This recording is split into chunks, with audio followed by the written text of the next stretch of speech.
Last time we have...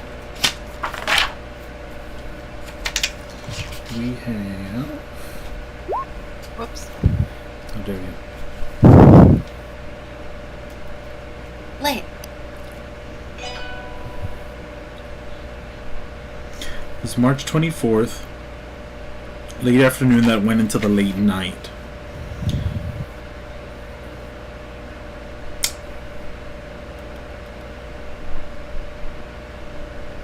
Davix, you didn't finish copying your spell, right? As far as I could tell? Yeah. Davix, you were copying a spell the entire time, but more pressing matters continued. The group was able to get away from the pirates for the most part, except for one of their allies, Das. You, Das, were gunned down. Justifiably. You were evil. You killed all the pirates' friends. And then they killed you. Blam blam. Blam blam. Arashi and Opal, as well as Jane and Mordred, were able to get away. But Das, you were not able to, and your body was recovered and taken. As a choice Opal made, she went to Davix, and off of Euphemia's guidance, you decided to go for a parlay. After meeting Ponto, you decided on a deal. Duel him to the death, promise at the very least, and the body of your friend would be released to you. And Ponto went well on his promise. So now you're in a deal, or in 1 week, you must duel him, Opal, or as he said, or else.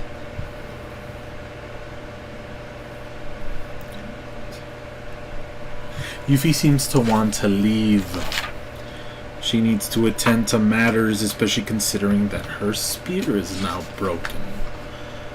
You're also on the Siren's Call, not being on it for so long. And you had, last time, a want to explore it. Yes.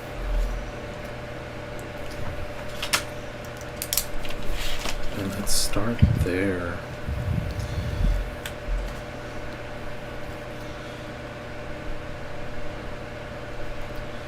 Thereafter, 10:22.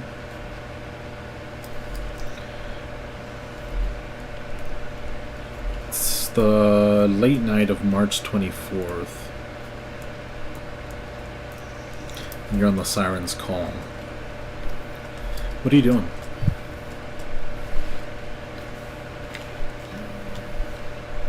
I was gonna give myself a tour of the ship. See what's changed, what hasn't. As you kind of look about on the ship, you do note that one of your companions is a little freaked out. Dawson specific.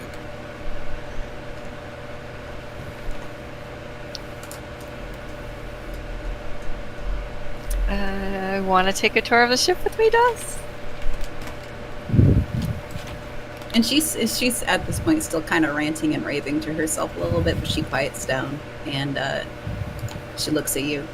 No, I think I'll stay right here. I'll stay right here. Oh, come on, it'll be fun.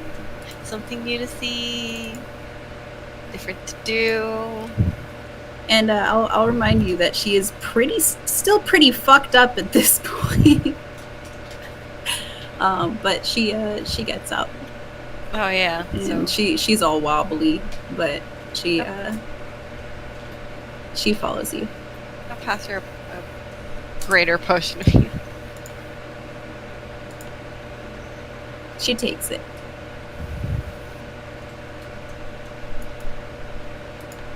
Now, how many hit points is that? The roll for that again. Is that like 40 something plus?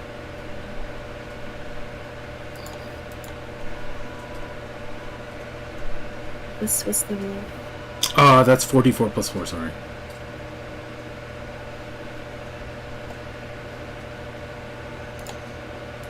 All right. And she seems significantly more stable. She's kind of able to keep herself upright. But as much as she's trying to like cover up her face with whatever's left of the stuff that she was wearing, it's pretty clear that one of her accessory eyes is missing.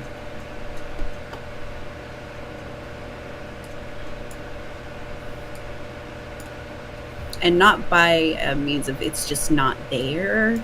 It's been shot out.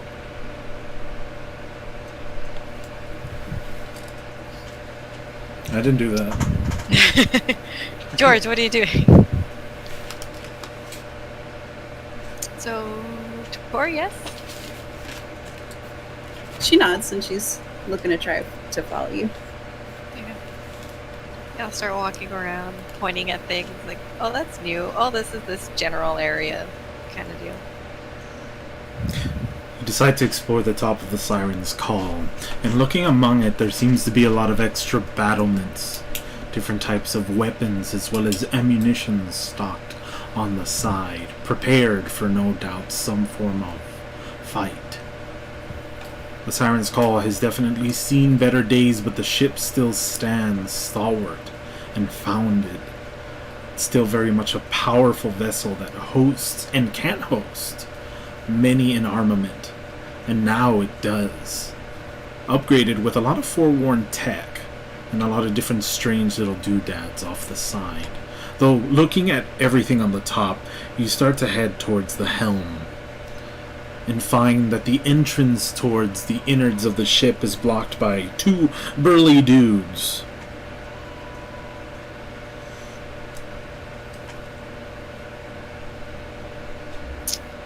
Hello? One of them does the classic pirate. You know, they all do that. My class. All of them. Clear that he hates Do you. it back. Do it back.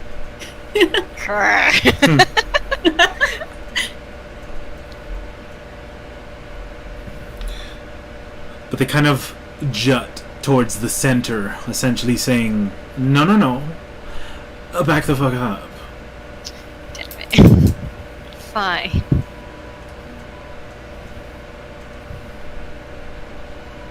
Didn't he say you had full reign? Or was I hearing things? George, did he? I don't quite remember. You did say that. Okay. Fine. But, you know, I just want to have a quick tour. Ponty did say I had a full reign of, you know, my old ship.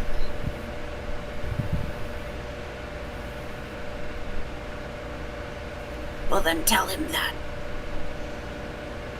She, like, points to them, like, can I... Just gestures towards going through. They don't say anything. They just look forward, standing there, menacingly. They're not that menacing. You're right. You could probably handle them both. Can't fight, though.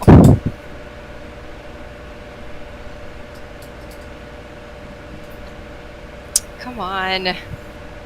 What are you gonna do? Just stand there? So boring. I'm sure there's other things you could do that's more entertaining. I Yeah? also can't do anything. Like what, eh? I don't know. Throw someone off the ship that isn't me. That used to be fun for me.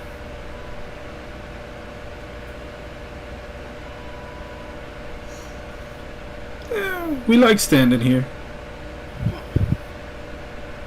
What if you stand like a few inches left and right from the door? No, right here. Yeah, and the other guy looks towards him. Yeah, right here. Oh, come on. Das clears her throat and she says, Are you too hard of hearing? Your captain gave her express permission to go where she'd like. Move aside.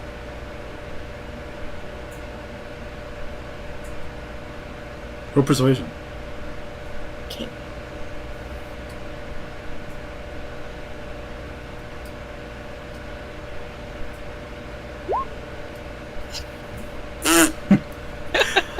Probably considering the fact that you're half dead, Yeah.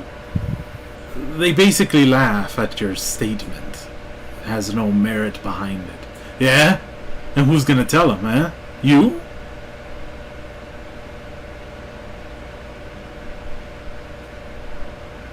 She looks so bummed. She can actually tell him, technically. I mean, she did. She has the ability to. Magic. It could do anything. Maybe tell him from right here where we're standing, or even forcibly make you to move. But, we don't want to go there. Whoa. Big girl. Just like her dad. Ooh, wants her shit back. Go ahead. Punch us. Come on. Do it.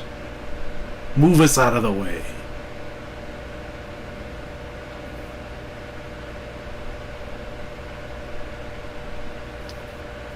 George, would that be? I just don't want. You find yourself in a strange, peculiar situation. These two dunderheads, to put it lightly, are in front of you. You'd be breaking your verbal contract if you decide to go forward and attack them. On the other hand, these guys don't seem to be the brightest. They are very easy to handle, and you can easily tell among them that they're probably the bottom of the barrel when it comes to pirates. This isn't worth it.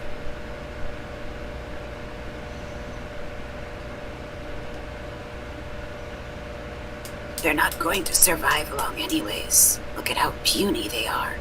Even compared to me. Even right now. What the hell did you say? I could snap that arm like a twig at full strength. Ah, you think so, eh? And he starts walking up to Dawes. I know so.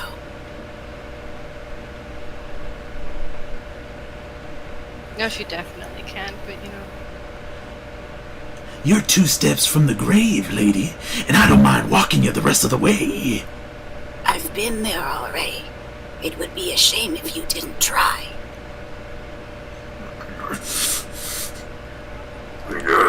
And the guy's like basically getting like red in the face at this point. You feel like he's about to punch you. You look like you're about to shit yourself. You should. Oh yeah, You he's should calm down. Time to punch.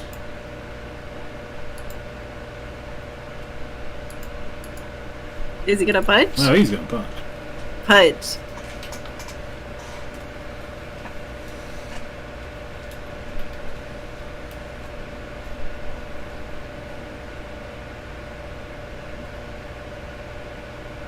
Damn. She laughs in his face. Dust just fucking catches it in her head. Oh yeah, no, why not? This is a weak ass punch. He goes forward, this, muscly, clearly worked all day to try to look good kind of dude, except he's got a beer belly kind of situation. And he goes straight for a punch towards your face.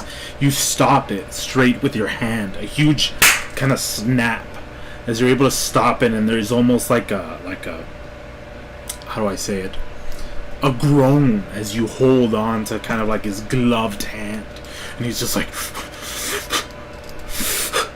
but he seems to be ailed by something else other than your ability to be able to stop his attack.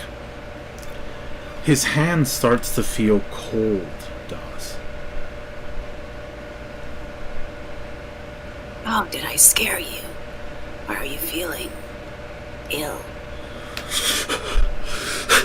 He starts to breathe heavily, going forward. He removes his glove immediately, and you notice it's completely black.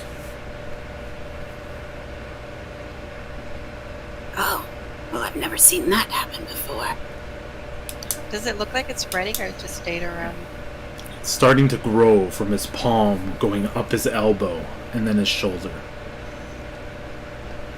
That doesn't usually happen when I touch somebody. No, that's not. Maybe I should try on the other one. Would you like a taste? The guy's a little too freaked out to be listening to your quips, as the man continues to convulse on the ground, going on his knees, grabbing his arm in pain and beginning to scream. Kind of situation. Well, Wow, that he's- resolved that. He's really dying. Yeah. Really dying. Yeah, good thing I didn't go touch that guy. Let's go, Dustin. I'll grab her and like start going through the door. Okay. The man hits the ground, but before you can even see it, and while his ally is completely dumbstruck, you open the door to the underhall of the Siren's Call and begin walking down its wooden steps. I didn't break that promise you made, did I? No, but he did, and it's good to know what happens when you do. Didn't feel quite so good when, magic is like whoosh, as you shake someone's hand.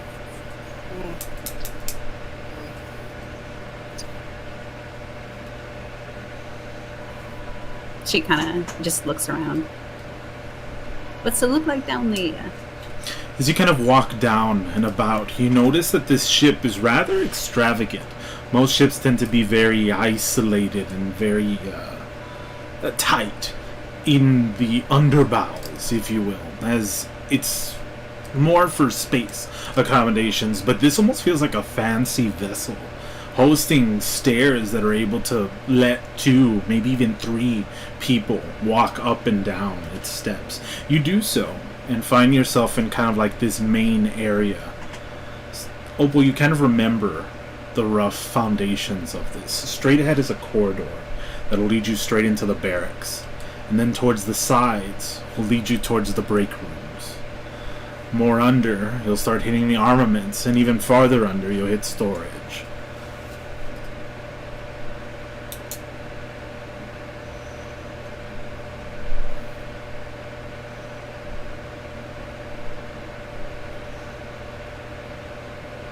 Yeah, I guess I'll just like kind of go through.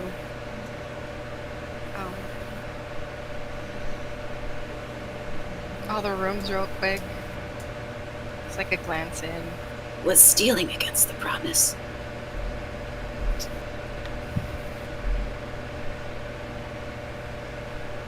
I feel like that would count as aggressed upon.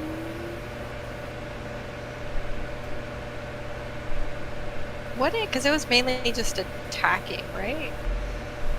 Or You never asked. I never asked.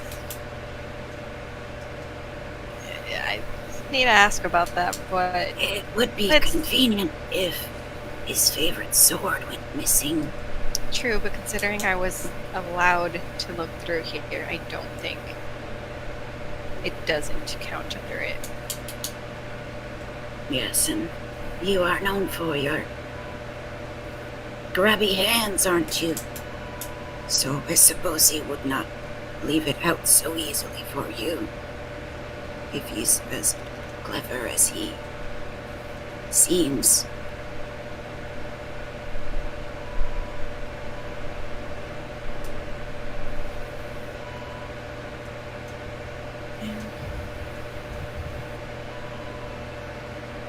I mean, there's still be other things to steal, but for now, I just want to look around for nostalgia's sake, if anything else.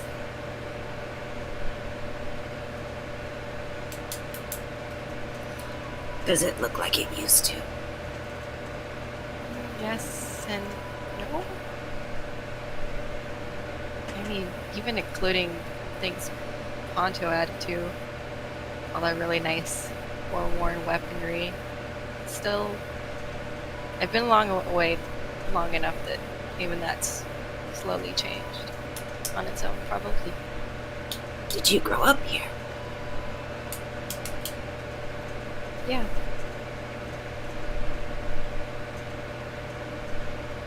Whole life on the ship. Fun. It was funny when people got seasick and threw up over the side. What made you want to leave?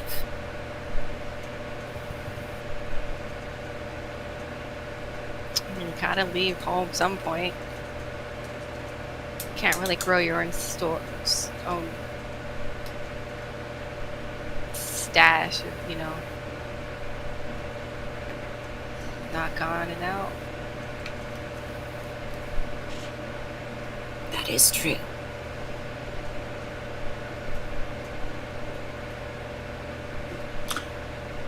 As you all kind of walk forward, the old floorboards kind of groaning at each of your steps, you find yourselves in that interim area between the menagerie of barracks and then the break rooms off to the side.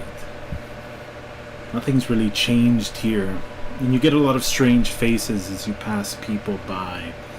So many unfamiliar faces. Opal. That's definitely something new on this ship. As you always felt like you recognized someone, even a stranger, on this ship.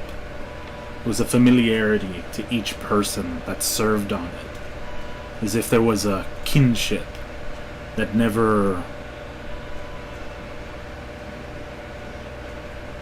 or rather, that had its place thanks to the environment. Moving past this area, though, you find yourselves in the armament area and see that there's several quartermasters kind of loading up cannonballs off the side. These cannonballs, though, look a little strange. They glow as you pass by them, almost refracting. It tends to be a bad sign. It's not good to have a jagged cannonball. It tends to be a weak one, and yet all of these seem to have this strange, almost rocky appearance. Doss kind of wipes her mouth. It smells kind of good in here. And she's like eyeing the cannonball. Can I get a little closer look? But would you like to walk up to it? Yeah, I'm gonna walk up to it. As you kind of walk up, you see a goblin kind of like, hey. What are you doing? What are y'all doing? I'm looking. What? Hands behind my back, and he's- she like puts them behind her back. And he starts to shoo you back. Yeah. Now look over there. Look over there. It's nothing fun to look at over there. Damn, you're right. Well, scoot back, and you can look this way, but you gotta scoot back.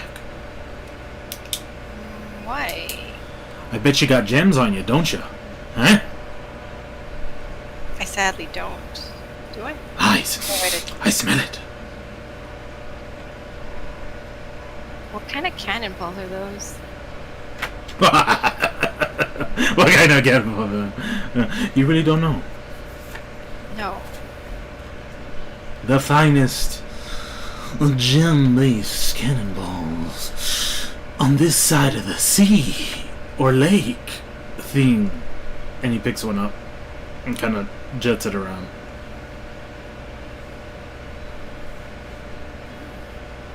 So I'm guessing they go extra boom? Extra boom. They go extra kill too.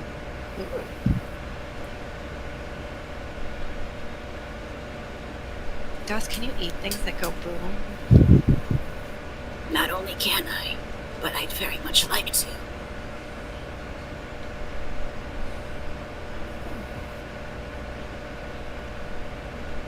Maybe another time then. This is very tempting. We should leave. Okay. I'm gonna start heading out. Yeah. Away from the cannonball. Yeah, you walk away. You walk and you look over there as you walk away. It's like a buffet in there.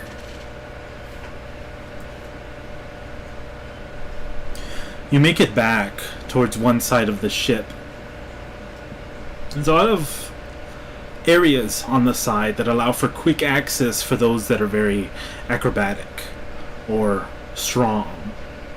very endurant, able to climb the sides of the ship through these kind of hidey holes, or these poles too, rather, that allow you to go up and down the sides quickly, as the normal pathways lead you longwise through the ship, all the way to the front, and then down, and then all the way to the back, and then down, and then all the way to the front.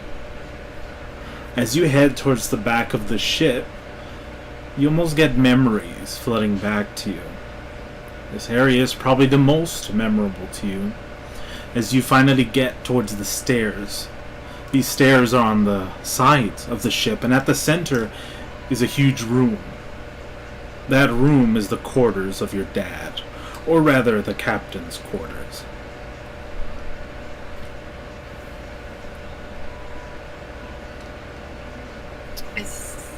I'm guessing the door's closed, right? Yes. Why are you just staring? I want to put my ear to the door, see if there's anyone in there. And Euphemia's just like, naughty, naughty. What are you doing here? Get out of here. You weren't invited. You brought me here. Shh. Do I hear anything? You hear humming.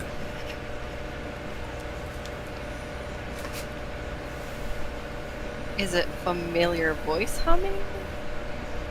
No. Okay.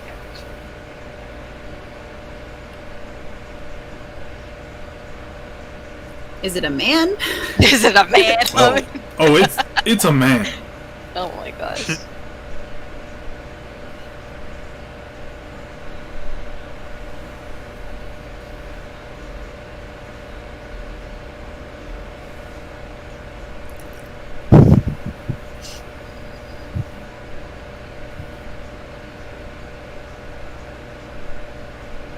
What are you doing? Shh.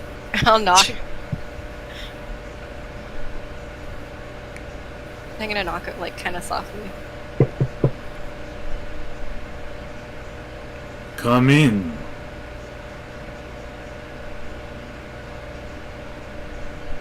Okay, I just opened the door. You open the door and find the treasures that your father held permeating the sides of the room. As the door waves open, you get almost like a wave of nostalgia, seeing every area, little nook and cranny you ever explored, every little treasure, and every held precious trinket Eric held. In the center, though, is not him sitting down or perusing over maps, but rather Ponto, looking out the window at the back of the Siren's Call. This grand kind of almost balcony type backside. It lets you see out towards the back of the ship. Does it look like things have been added or moved around a lot from what she remembers? Or was it almost the same, like as it, like undisturbed mostly? There's definitely extra additions in here, technologies that you're fairly certain your dad would have never messed with. Weird swords, guns, broken swords, broken guns. Weird different types of things. You also notice there are a few things missing, too.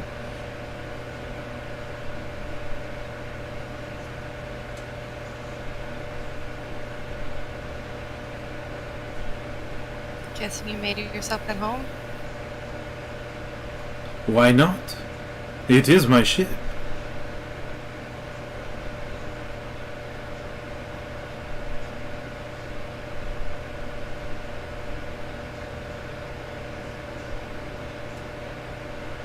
Fair enough, I guess.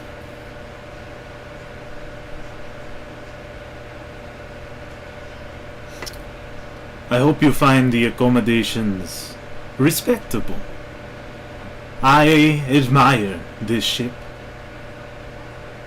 It is of the finest to make. Have you ever heard the legends of the Siren's Call?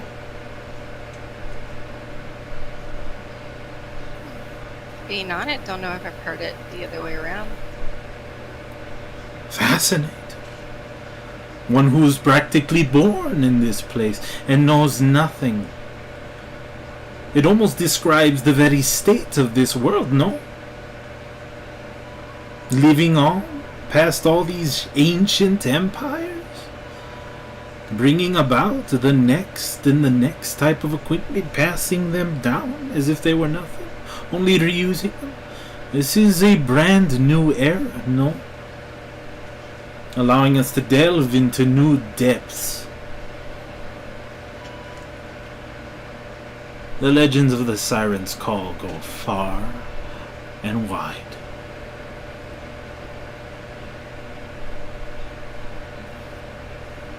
True, but living in a legend doesn't normally mean you're aware of it. Just what's amazing to other people just tends to be normal to those in it. Ponto kind of waves his hand, almost nodding in approval of your statement. True, true. Fairy tales, simple words and stories. They never do partake in any truth.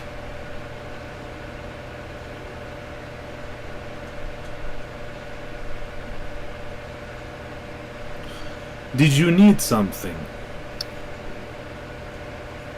I wanted to see this room again, but I also have a quick clarification. I feel like, just to be sure, our duel.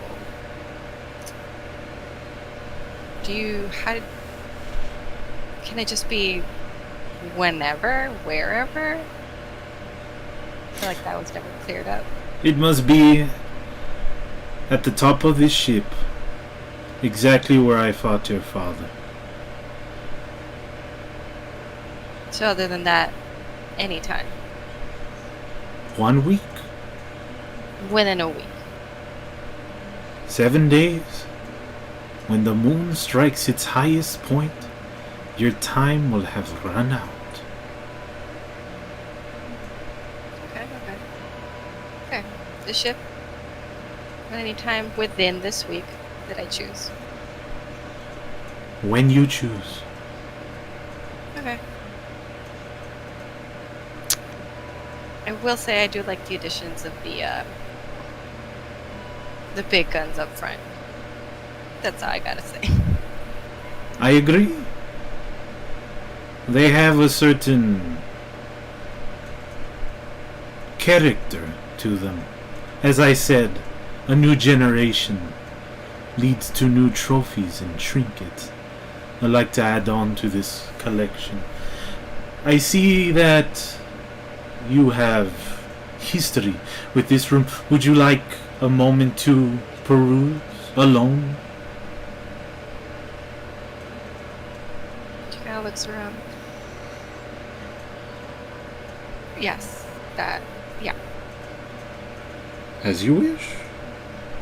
And he begins to walk out the quarters, closing the door behind him.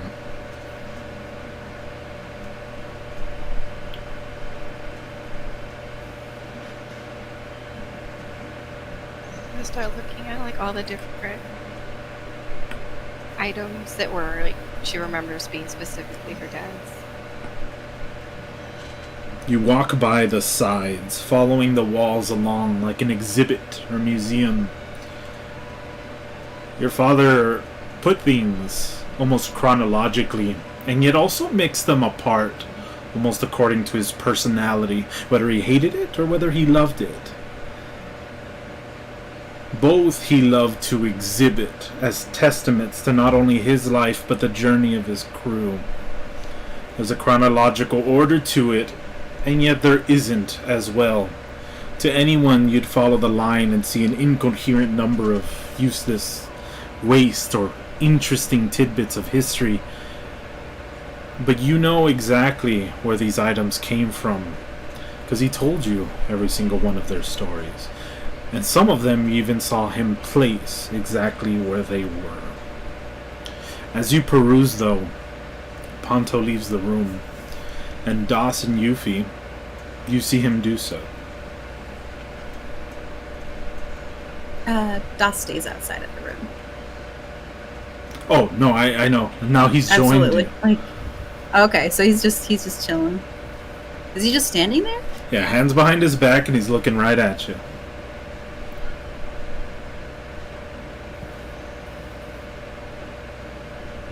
What? No, nothing. Do you mind if I ask a question? I guarantee no answer. But go ahead.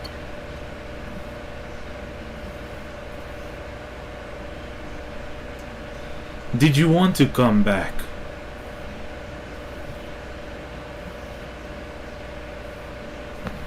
She just she blinks at him. It's a little late to ask questions like that now, isn't it? I don't think so. Such would be a terrible waste. A waste? To ask questions like that. How so?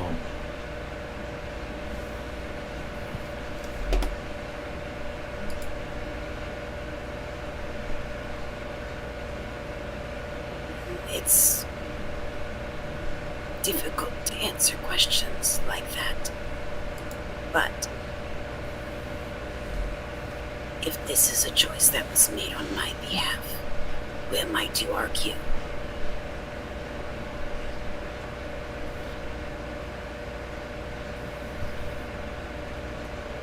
I see. That will suffice, I suppose. Are you going to offer to fix that for me? Your death? No. To kill me again if that's what I wanted. I don't understand the logic of that questioning. Ah, my apologies. No, I simply questioned your ideals. I do not know you. You're simply a stranger. But there must be some semblance to you and the companions you take. I simply questioned what it was that brought you back. Was it a simple spell? Or did you want to come back? She looks to Yuffie.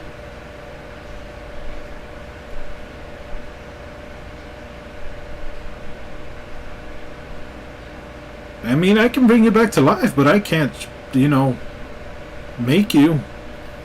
So, she shrugs.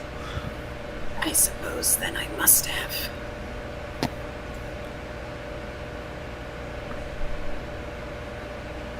But I don't know that it's as simple as that. Oh? Why not?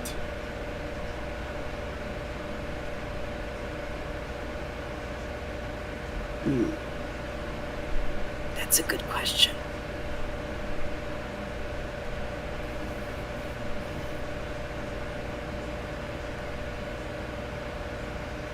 One I'll have to answer to myself, I suppose.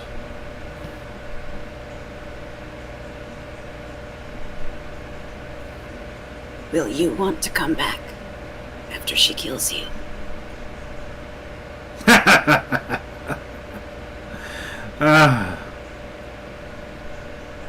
No.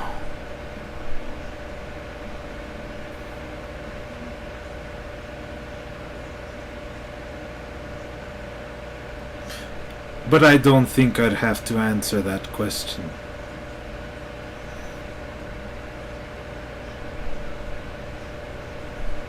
You're very confident.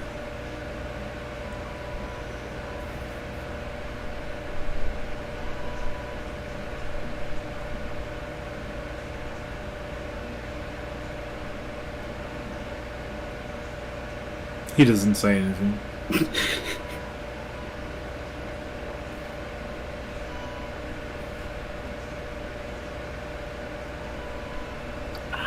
I suppose I have a question for you. He waves his hand of him saying sure. How did you know her father? Were you friends? Or enemies? Good question. I do not know. Maybe Eric considered me a friend. I didn't. Only hatred permeated me on that man. Why would he not kill an enemy of his? I do not know. To taunt them? Laugh at them? As they live their lives? With shame? That man beat me, and I would have been glad to die that day, sword in hand. But no.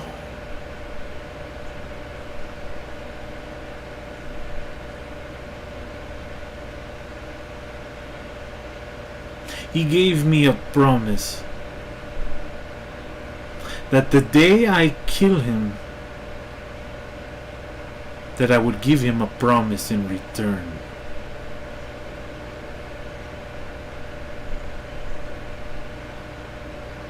And what was that promise?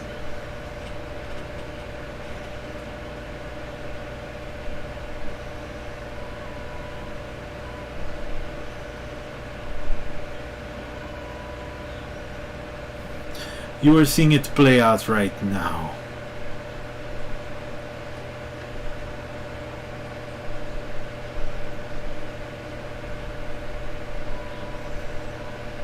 And is that all you're vying for right now? What else is there to vie for? I'm the most powerful man in this region. I command legions of pirates, entire factions. I wave my hand and this land moves. You're not foolish enough to think there isn't a bigger fish, are you? Oh, no. I dream that there is a bigger fish, that the sea holds some form of secret that I cannot foresee.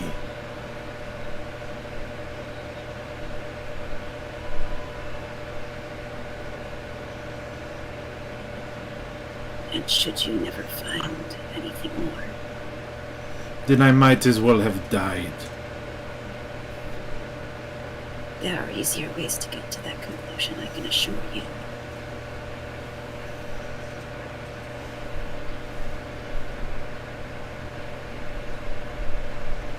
Insults do not suit you. And what does?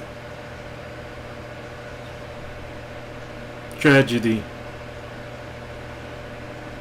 Ah. Wonderful attempt at humor. You have me laughing. I'm dying. Of laughter. Good one. Good. Ah. You died and yes. Good.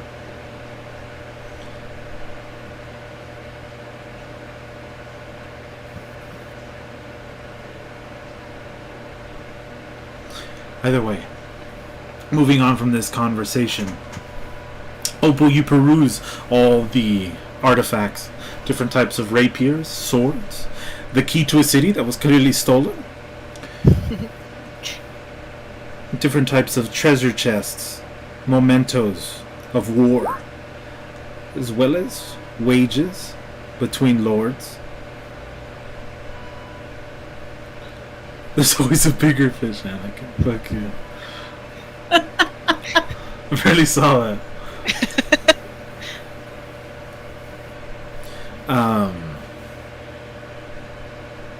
Damn, I lost my train of thought.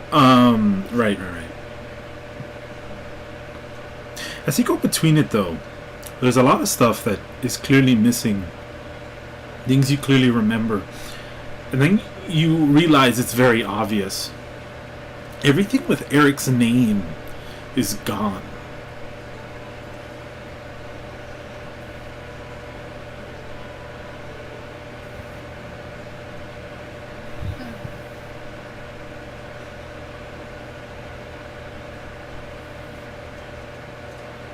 He had a big trophy here that one of his old buddies gave to him. Weirdest Fisher, it read. Eric. It was a giant plaque he forced dwarves to forge for him after he saved them from a tsunami. There was even an entire caricature with a name stitched in the skin of a kraken. All gone. Though you're not sure if all those stories were true, they definitely were here.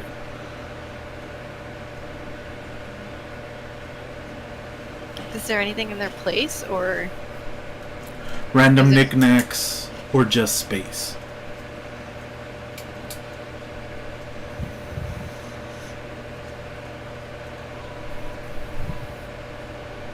what about the things that are new that aren't Eric, like your dad's?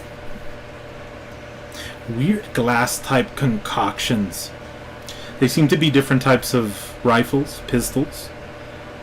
Types you've never seen before that definitely don't look like weapons. Well, they kind of do look like weapons. But you don't feel like they would ever function as weapons. They look too fragile, too icky almost.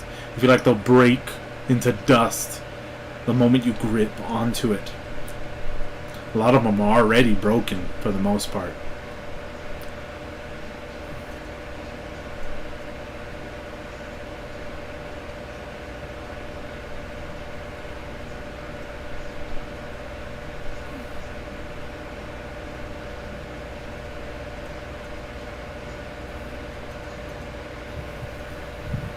As you kind of peruse around, you find at the center are actually his weapons.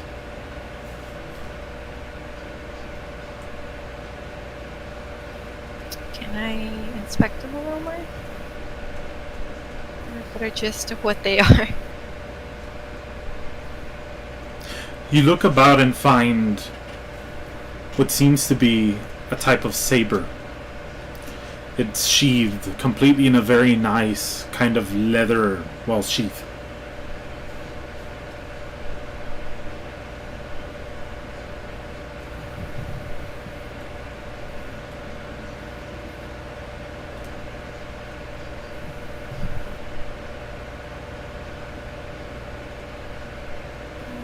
I guess I'll pick it up and kind of just mildly unsheath it a bit. Checking its quality, you find a beautiful blade that's very light on the handle. Its guard perfectly encompassing your hand as a form of block. The saber itself, it almost feels unbalanced. And yet that unbalancement, if you will, feels like it could lead to a perfect swing. Looking at the very weapon inside, it shines a very bright silver, and it almost glows when you take it out.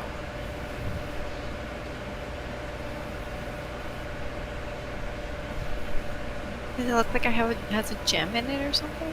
Not that you see.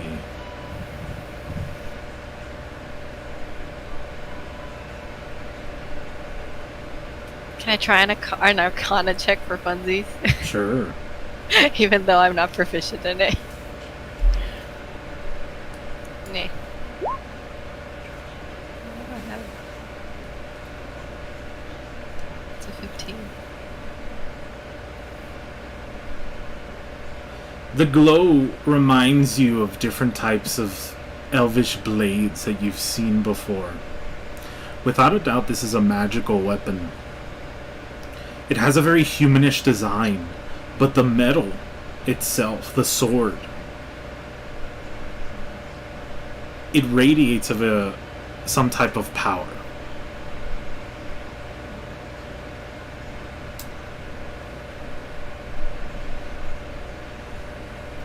Does it give off a certain like specific vibe, other than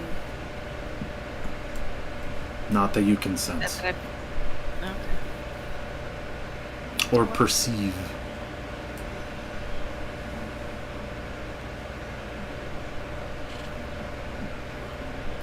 Looking at this one, though, there is one more set of weapons. Yeah, put the saber down and check those out.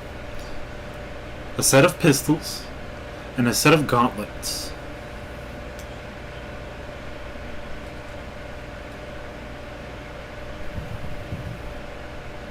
Check out the pistols first. You look at them and they remind you of Swordco's designs, nothing like the Forewarned. And yet, looking closer, the barrel itself seems to be customized.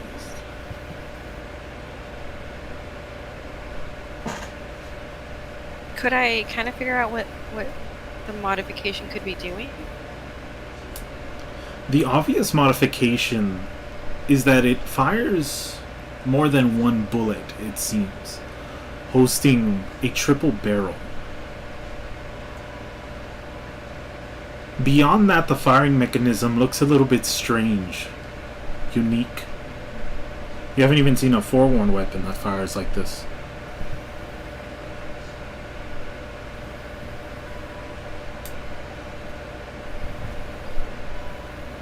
Could I get anything else without like messing with it too much? Roll perception check.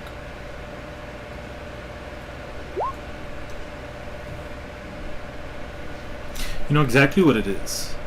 As you kind of gleam on the side, you feel it. It's very familiar, actually. It's foreign because you realize that it's a firing mechanism that has nothing to do with weapons. This is a mechanism that you recognize from your car.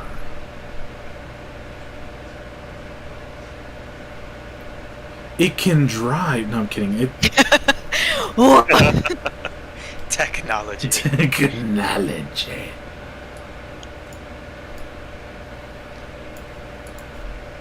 You don't know exactly how it works, but it's clearly powered by some form of gem.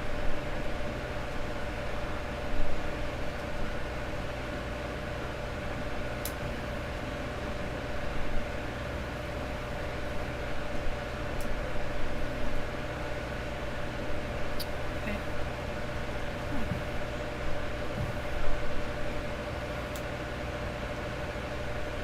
Let's put that down and move on to the gauntlets. Tell me your secrets. Tell me, whisper to me. What do you want? As you move on to the gauntlets, you find two huge, gauntlets. Their metal is rather tannish, and it gleams as if it's been constantly polished. Though you do note many areas where it's clearly seen battle. They're set up on a pedestal.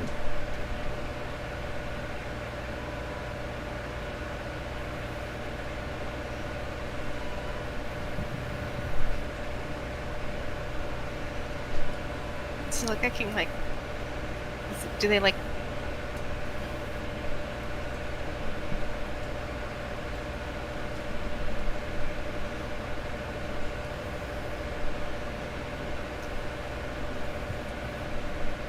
Oh fuck it! I'm just gonna grab it and examine it. Hey, you pick up one of the gauntlets and you find it is heavy as heck. It's a very strange design. The portion around where the forearm is rather huge, and it's clearly not to accommodate for said forearm, but it's just like chunked up with metal. It almost slides out like a plate.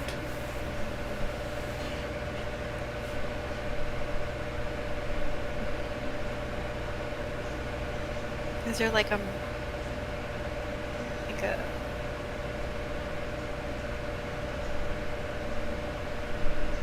mechanism or something that it has, or Not that you passively see. You can roll perception or you can roll fix.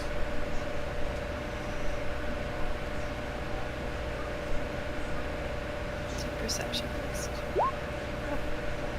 Okay, then. You notice that there's a bunch of strange connectors on the wrist of the gauntlet. They lead inward into the chunky part of this kind of curved plate on the gauntlet.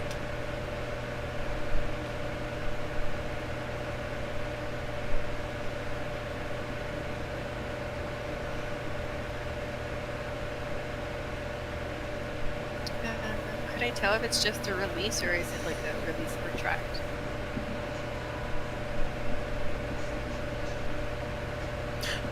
By design and by what you feel, it seems the tightening of the wrist activates whatever it is this is.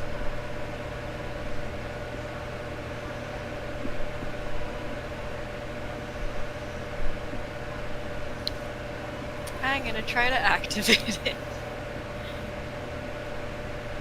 How do you activate it?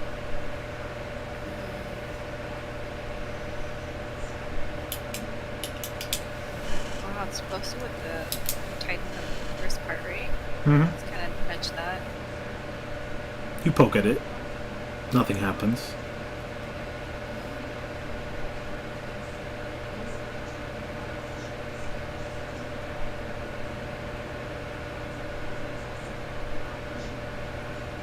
By the look of it, as you kind of meddle with it from the outside, it seems to have several on its edges. One in the corner, one in the center. One on the left side of the wrist, one on the right side of the wrist, and then one in the center.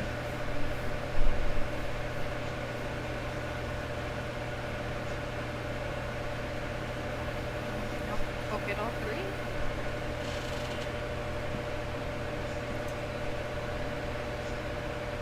How do you do that? I'll lay it on the floor. And, like, so I can access all three of them. You lay it on the floor, pick out your hands, and you pull at the left servo. Then pull out the right servo with your right hand. All that's left is the center, and you've got nothing to pull it with. Wait, how is it? I can't like do like where I use two of my bottom fingers for the left and right, and then try to like squish and duel the middle one.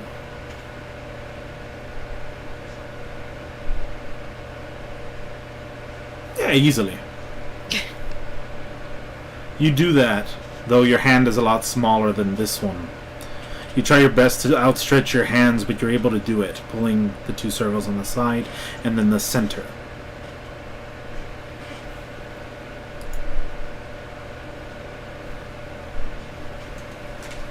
Dexterity saving throw. Oh gosh. DC 17. Oh, Wow, well. You feel a tap and a clear click. Your body gains adrenaline in this second, as if a pistol's been fired right at your head. Except it's just this gauntlet, and you move your hand right out of the way when two knives jut themselves out from the gauntlet.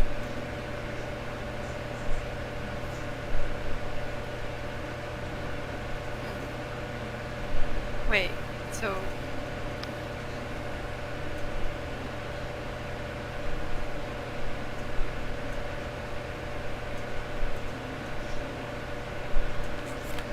okay.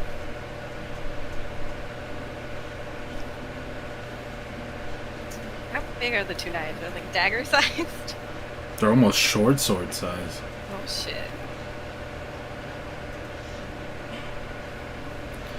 They flank the sides where these plates are kind of chunky. It's no doubt where it's held.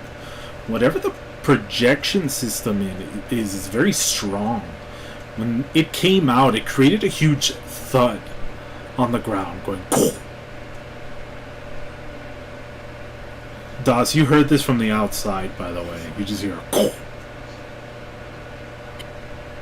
She just looks at Ponto.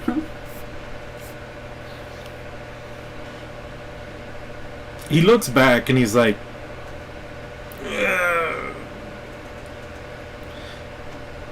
She's just perusing the equipment, right? Eric's equipment. She wouldn't. No. No.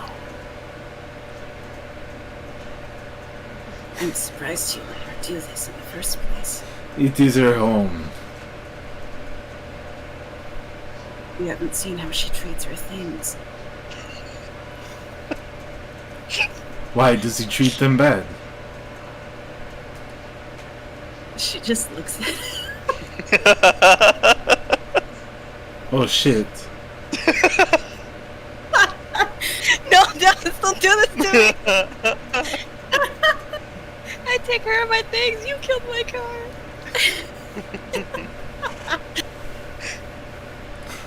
Well, Opal, you made a lot of noise. What are you doing? Gonna try to figure out how to put the blades back in. You kind of start messing with it as best as you can, but you can't. You like move the wrists in, out, weird. Move the thingies on the side, then the center. Nothing. Damn it. You hear the door opening. Oh shit. Wait, can I use the blades and like on the wood and then push it down? Yeah. Okay. Strength saving throw DC. Oh no! I'm so bad at them. DC 19. Oh no. Adrenaline. You start to push down as best as you can. You're like gripping onto it with both arms. You're like trying to push it in towards the ground, but they don't even budge. If anything, the swords start to go through the boards. They're just trying to like go through. Ponto walks in on you, just witnessing you doing something weird to his gauntlets, hugging them. He's like, "What are you doing?" Nothing.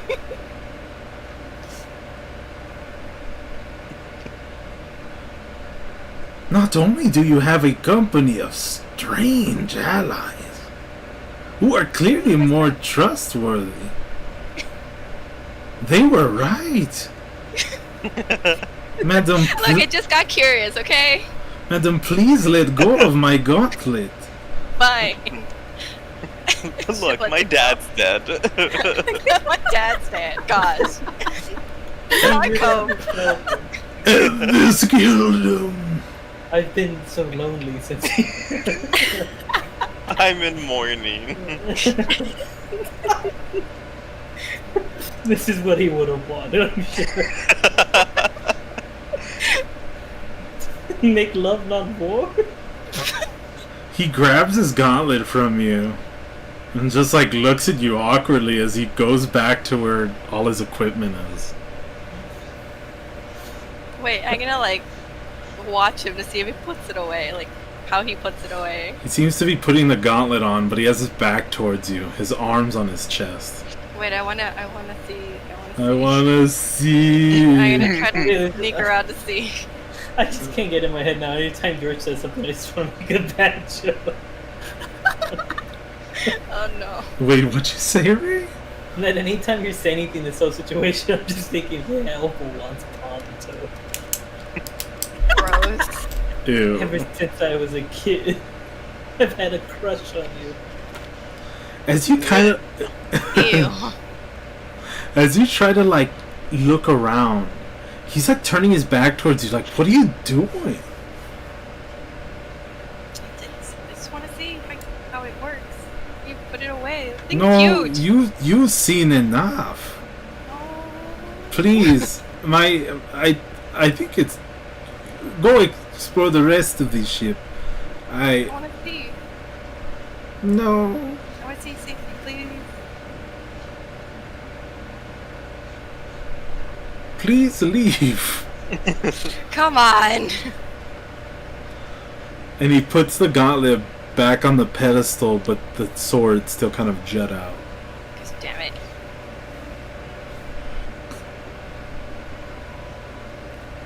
Fine. Be like that. She leaves. 1 week, Opal. How do you close that thing?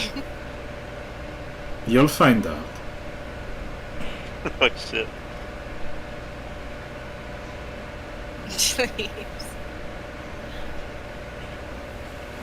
You walk out and find Das and Euphemia. She like arms flaps her on her arm. Why'd you let him in? Was I supposed to stop him? I mean, that would have been nice. It's not like I was intentionally doing anything. Just got curious. Curious sure makes a lot of noise. I didn't know that would happen.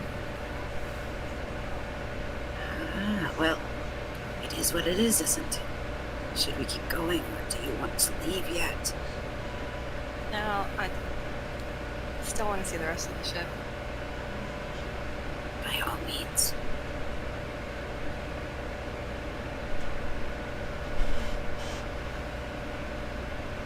Traveling along the rest of the ship, you find yourself in the storage. Not much different. A lot of it is sealed, watched. It's until you reach the back area where you remember there's a hatch. This hatch opens up the bottom of the Siren's Call, where it hosts a lot of experimental stuff that your father used to use.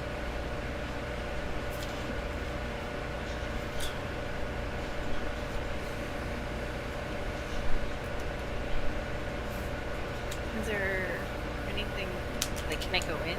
Is there anything left, or is that all moved around, taken? There's a lot of storage around. You haven't really taken stock, and the stock is huge, so it'll take you a good 30 minutes or longer to kind of truly peruse around here. No, it's just... Does that hatch still look like it's actively used, or... It hasn't gained that much dust. It's definitely still used. Who wouldn't use the useful hatch? Getting close to it though, you realize you hear something.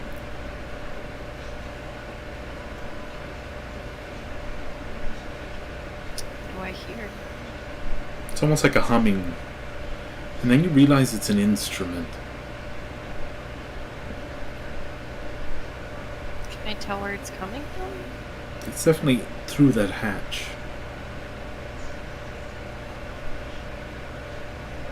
I'm gonna open the hatch. You open the hatch and get like a blast of air going through, but that's the natural protocol. You hear a tune from the other side playing.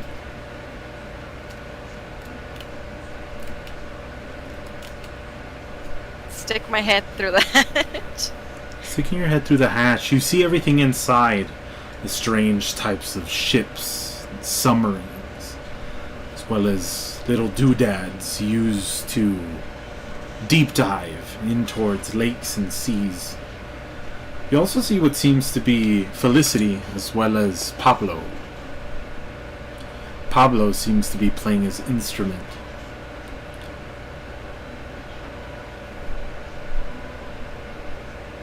So is this where you two chill, sleep, or just chill?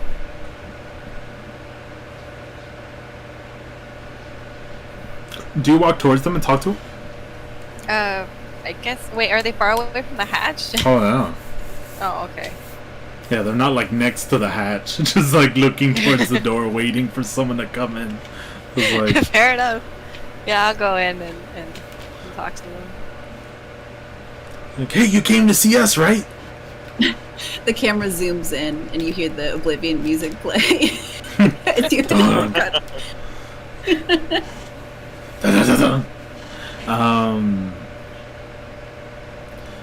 Walking on in, you ask the question. Yeah, it's pretty quiet down here.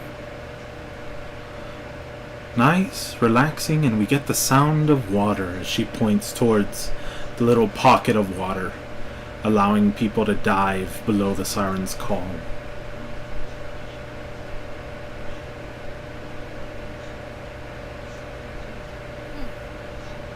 That's true.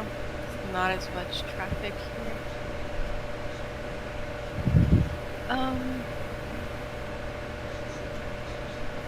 I had a question because things have come up.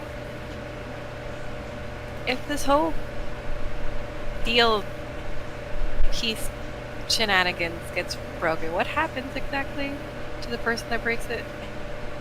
Oh, a large punishment is enacted for breaking such laws.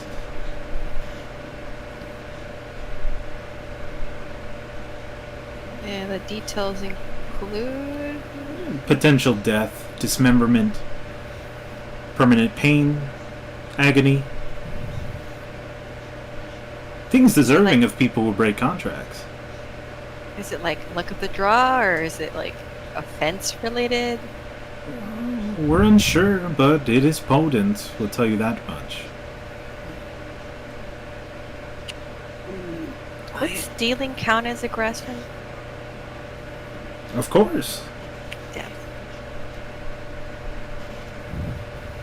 So, why are you two here?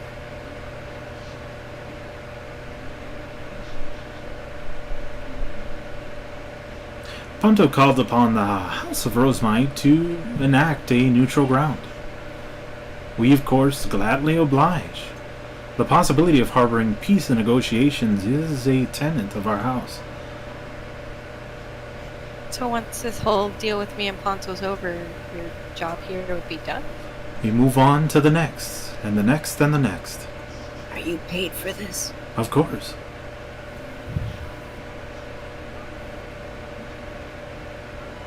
And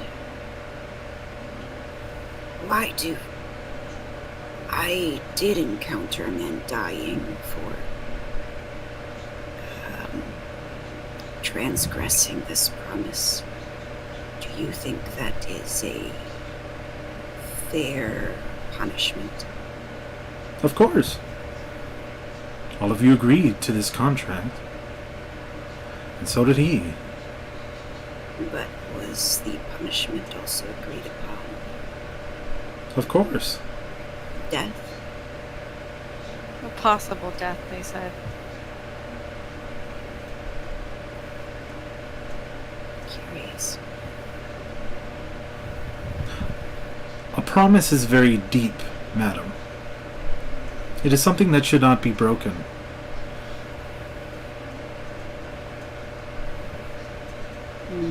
But promises can be such troublesome things, especially when they're made for nefarious reasons. Agreed. And that's why we exist. To ensure they hold themselves as testaments. Unbreakable contracts. Do you think that all promises are good? No.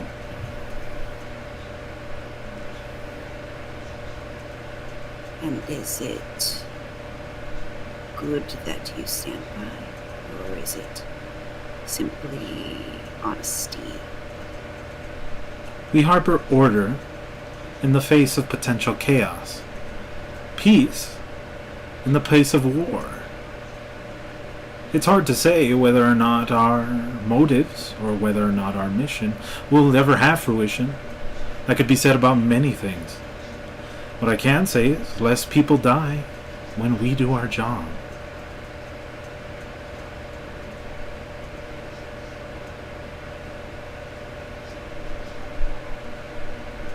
Well, let's hope that it's the right people who don't die.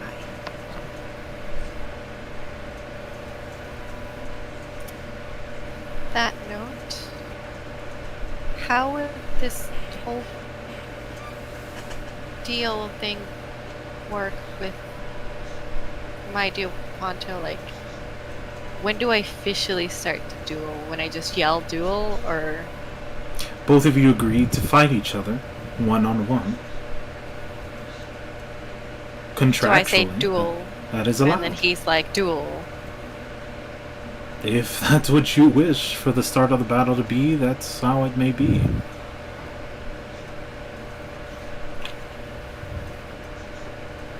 What if I say duel? I'm like, and then he doesn't want to duel at the time. And I attack him. Because he's on to start the duel.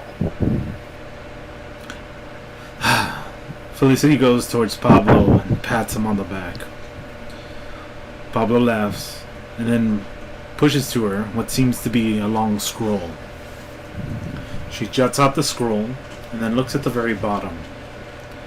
As agreed upon by verbal contract, you, Opal, in the place of your friend Doss's body, have agreed in 1 week's time to duel Ponto. There are no stipulations as to when the duel may start, but it must be a duel, one-on-one. Okay. Just don't want to slip up and die just out of nowhere.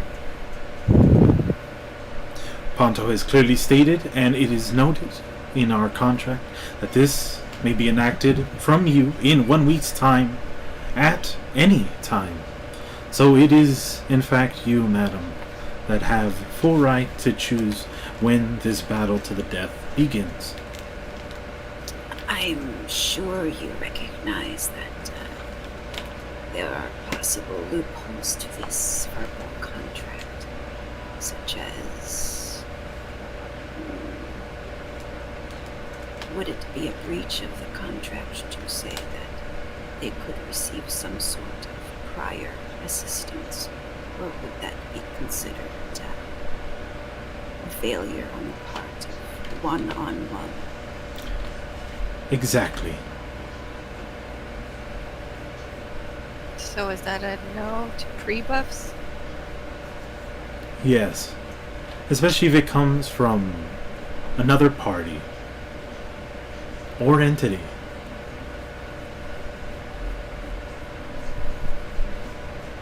So that means that he cannot have any help. Outside of his own.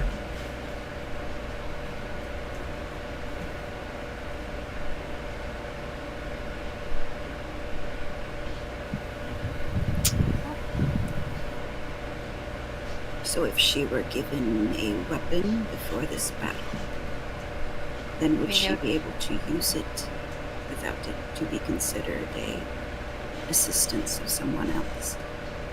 Due to the context of a duel, weapons are within full rights of being allowed to be passed on towards necessary combatants.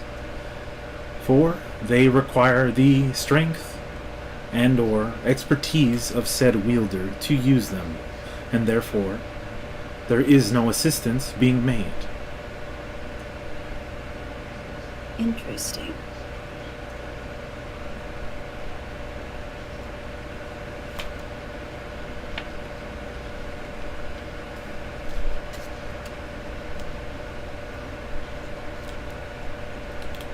Das is kind of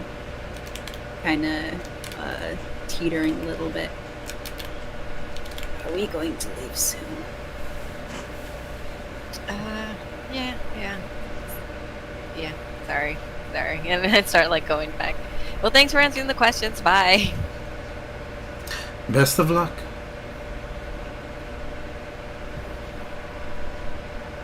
We head out through the hatch. Through the hatch. Through the hatch. You're back in the storage room, you, Doss, and Yuffie.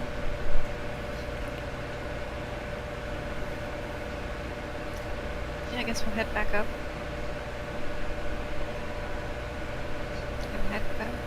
You head into the barracks. No, I'm sorry, you head into the armaments, then you head into the barracks, and then eventually you get topside. You head back home, or rather, towards Grimgus' home?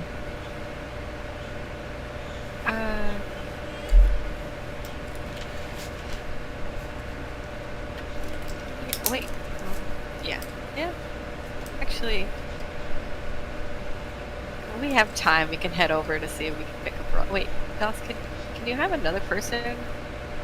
She can, but she already looks like she's having trouble, like, keeping off the ground. Okay. Yeah, we'll take you back to the. And I'll just go for Arashi later. I'll head back to the manor.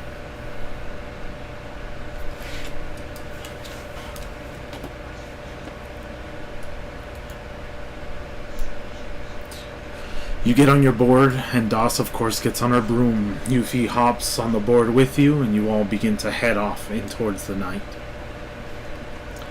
Riding towards Grimgus's manor, Arashi finds himself on the lone road, surrounded by werewolves. No!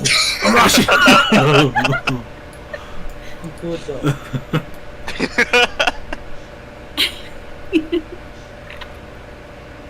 Oh my god. No! Arashi, no! Roll initiative.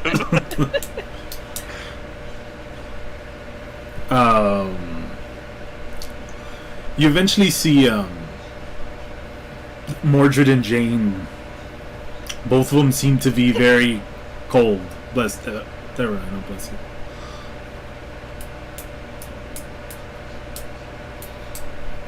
You see them? They're both cold. Yeah. At this point, how far away are we from this? They're like 5 minutes away. Wait, doesn't Jane know that ritual to warm her cloak or whatever? I don't think she has this one. Oh, really? I definitely switched out a few things for battle. Oh, okay. Yeah, but it's a ritual. Dog, why are you such a nerd? I'm kidding. I ain't gonna have my baby getting cold and sick. She's probably cold from all the blood loss.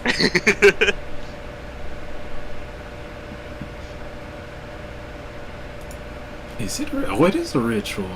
Yeah, isn't it from like that? Yeah, you're the one that told me about that.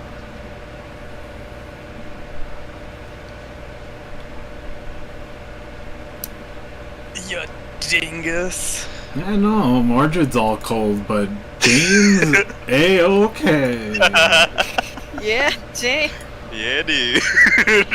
Except for probably your hair. Yeah, dude.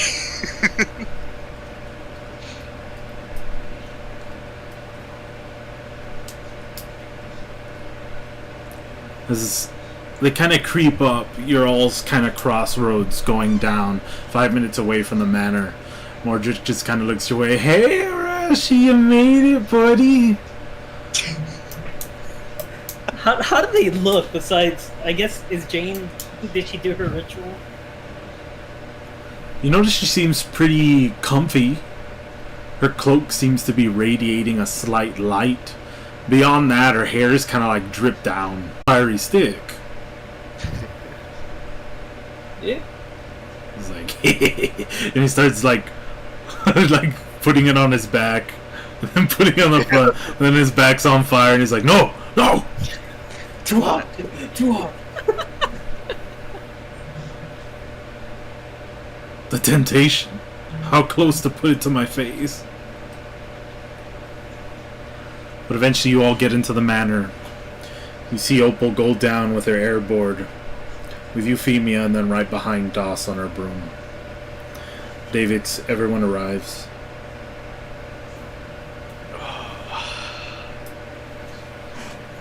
So good news, and she kind of like waves at like Dust.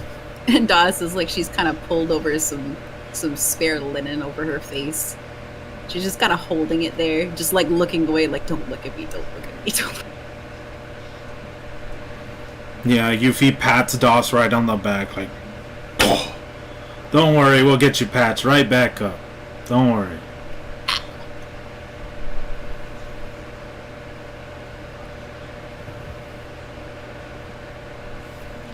Or my patron isn't the Silver Flame. It is, by the way. The Silver Flame. Didn't know.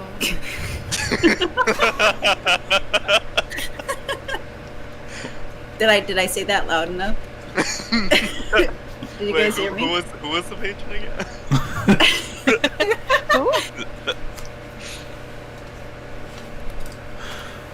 Mordred seems tired and he's like, I can't deal with this, and he goes inside the manor. Right. So nap time! Yay! Almost slowly starts walking towards the manor too. As he passes you, David, he's just like, mission accomplished, boss. She's not dead. I'll put my hand on his shoulder and like pat him and say thank you. Don't thank me, pay me. Yes. They paid him. And as he passes by, he's like, you're welcome.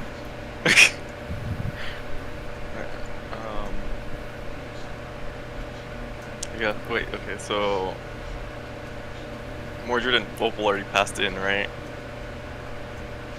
Where you at, Opal? Yeah, I'm slowly heading towards the door, like, bye. And she's like dancing her way past you. Alright, I'll look to the rest and say, and how are you all doing? And who's all out there right now? The main party except for Mordred. And Opal, or is she heading inside? Opal's like kind of dancing her way in, and then David pops the question. No, I was like mainly asking the rest of them. Opal can go if she wants. Bye. Opal, do you leave? Yes. He asked the question, you clearly hear it, but you walk on in. Bye. Yuffie just looks at you, David, and he's like, I broke my spear. Right. We'll see about getting a replacement. No need to worry. I'll just need to head to the headquarters of the Silver Flame. Right. Your patron, if I remember correctly. Good.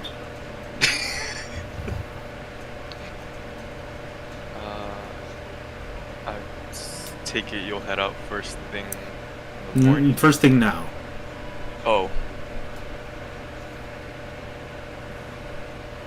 Well, be safe on your travels then. Likewise.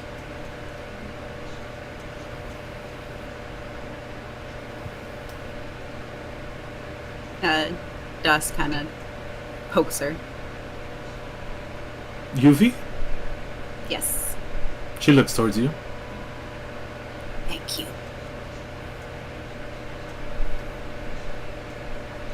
She looks at you awkwardly. Okay.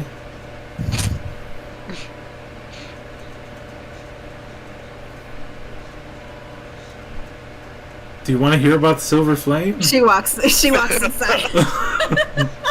Oh.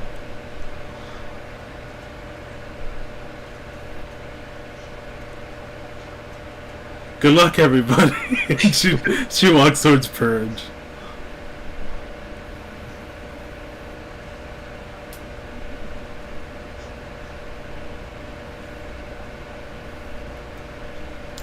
Nobody else saying anything. She packs up her spear, bundling it up on the back of Purge. For what? What? Her spear? Her spear. Is a different spear? Or it's like a halberd.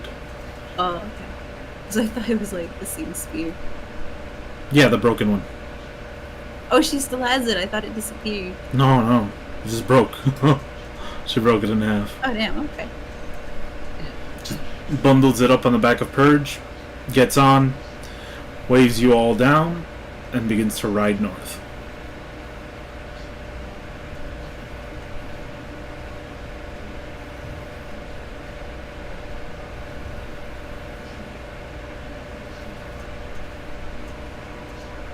Jane starts heading inside, just like, I'm gonna go warm up now.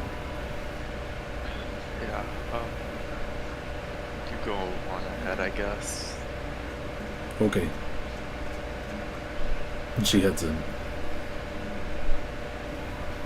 Oh fuck, I have that. I'm going right now. Arashi, Das, Davix are outside. And as I said, Das is heading towards the manor, mansion, whatever the fuck. Sorry, you're inside then. Yes. Yeah, the moment Yuffie started talking about Silver Flame, she was outie.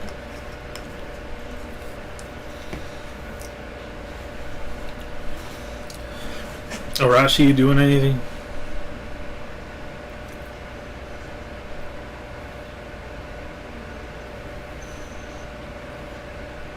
It's just gonna be standing outside silent. Yeah, no, he's just sitting there, menacing He's, you. he's traumatized by the werewolves, dude. Dude, he's not even in the chat. He's not even in here. Oh, he's not? What the fuck? He's not even in here. He's gone. Whoa. What the fuck? I didn't even realize he left. I thought it was the bot. And then I do was like, wait a Karachi. minute. I mean, Yeah, rename the kinda- bot. Rename the bot. Wadarashi. I'm gonna call it a Rivershiba.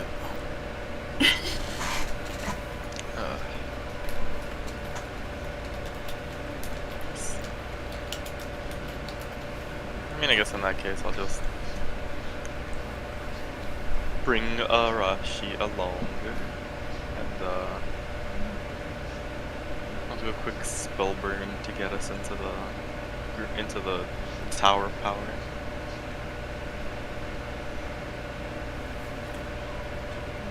Casting outward, everybody kind of inside, the portal opening up, everybody rushes through the portal. Taking the spell, taking the teleportation circle towards the Tower of Power. You all are now in Thay. In the Tower of Power of Grimgis.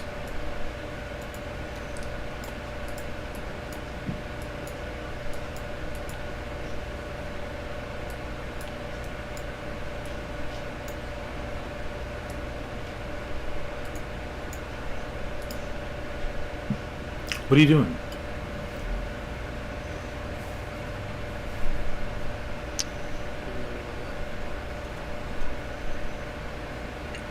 I want to go talk to Opal.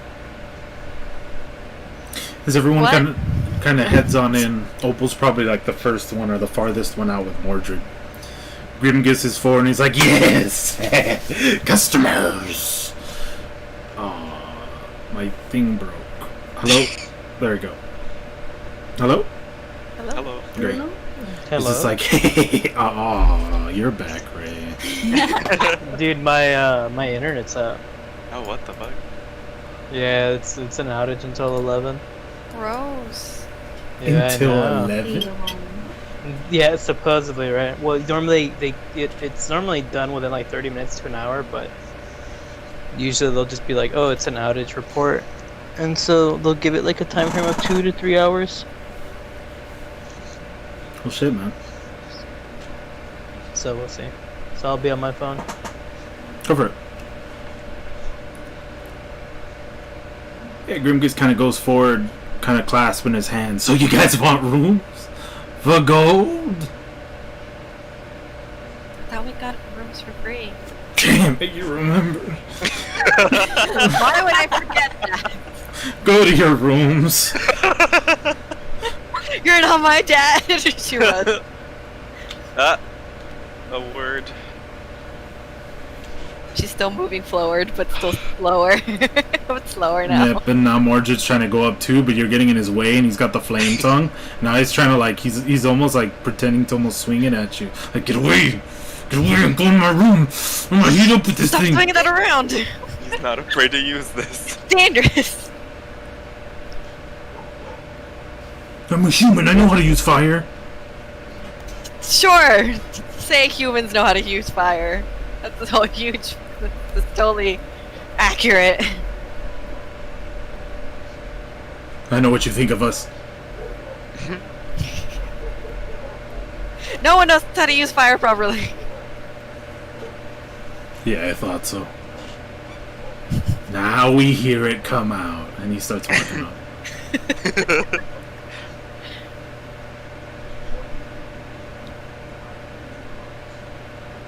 Yeah, I'll let him pass to go. Davix is there, giving you a stare. Yes. It's been a long day. Yeah, I'd imagine so for everybody. I mean, you had a nice time chilling in a library, so. I mean, I was having a nice time until I realized things were going bad.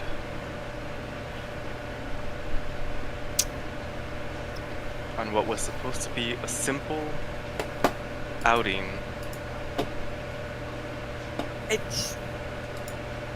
Look, I messed up with the whole powder, but I got eaten by Doss, and then I couldn't, I mean, you were there for that part. And then Doss licked it off. Don't ask. It was kind of weird. I said don't ask! But then she couldn't, disguise, so we were both, out of disguise. But if we wanted to cross the border, but they couldn't see me, we forgot to think about Doss, and I hid, and they recognized her, and then all went to shit, and then, yeah, that part. Yeah. You're missing something.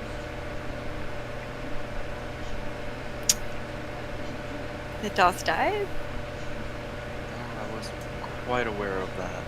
What happened with Ponto. Well, I had to go get Doss's body back, as you know. And Ponto was like, sure. For either A, some info, or B, a duel.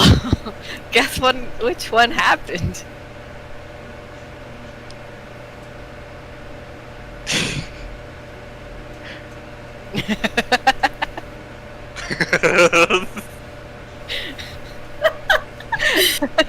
Oh, yes, huh?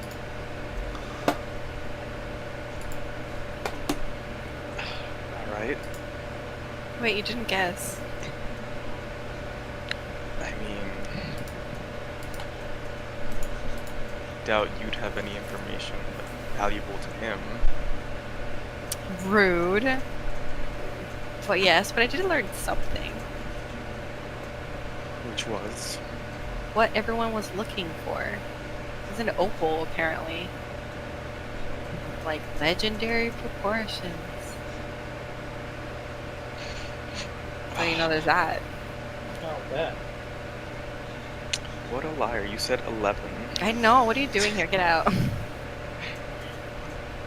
I said the automated machine said to the machine lied, not me. Well, tell the machine to get out of here. Be quiet, you pissed off. That's not how it went. More happened. That's how we're saying it. They tried to cover Jane's eyes, but it all happened so quickly, it was like a blur. Clothes were ripped off, I was sickened but curious. None of that happened. And Westerners and their strange customs.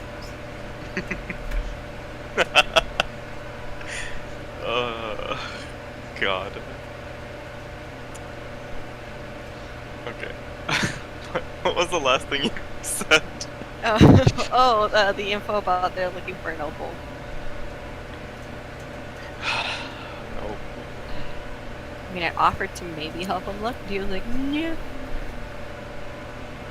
So then But I'm thinking maybe the library. And she gives like an eyebrow, like, nah. we'll see what I can find, but before all that, everybody needs to rest. Oh, and I guess since I'm being interrogated, we he can't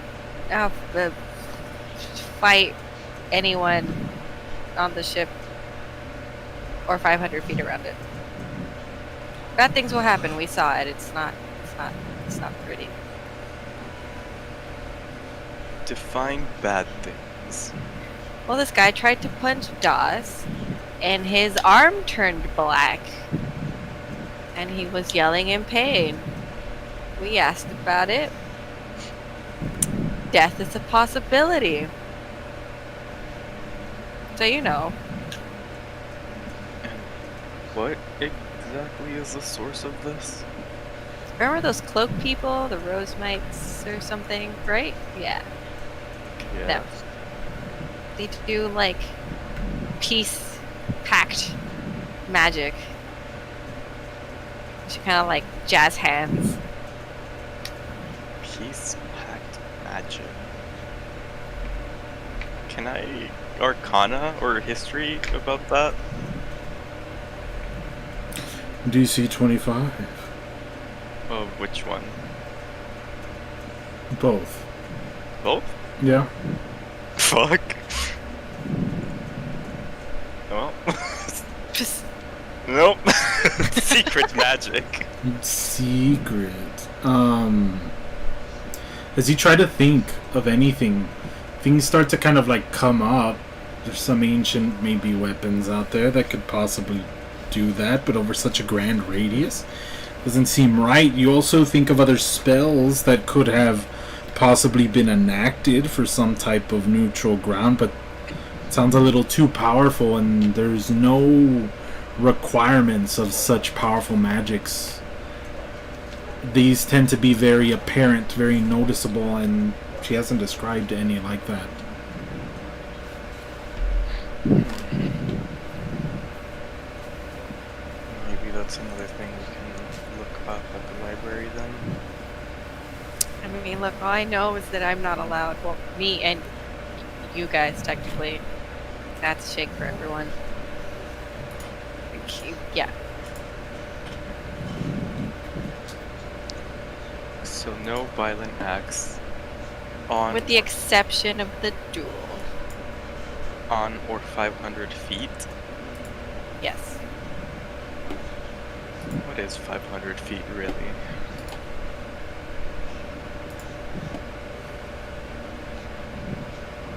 I mean, that's just the area radius. Technically, you could theoretically shoot them from past 500 feet. I'm just giving you the note. Yeah, no. Probably best not to mess with powers we are unfamiliar with.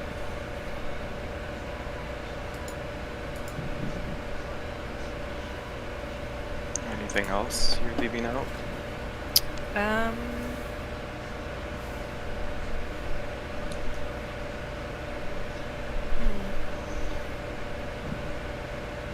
I got to poke at Ponce's weapons, which was fun. Did you learn anything? He has a gun that's somehow powered with the gem instead of, you know, like the usual. Has some crazy magic saber. I don't really. All I got was the vibe that it was magic at the end. But that's all I got.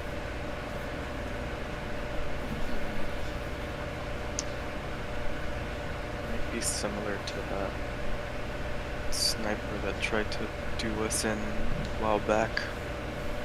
Sniper? Wait, was that? I was in the car at that point, right? Yeah. The one where the gun exploded when I tried to take it from them. There were some other guns there, but they look really fragile. I didn't want to poke with that too much.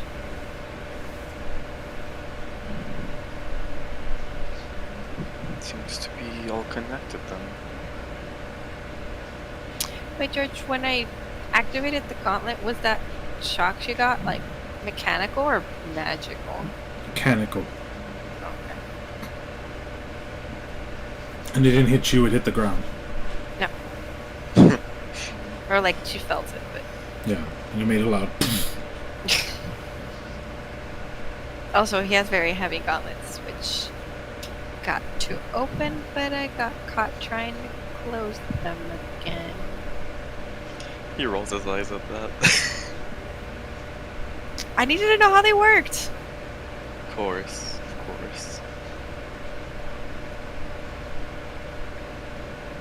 Got to see my ship again. Well, not my ship. It was nice. It was weird. I can imagine. Like, same bones, different body.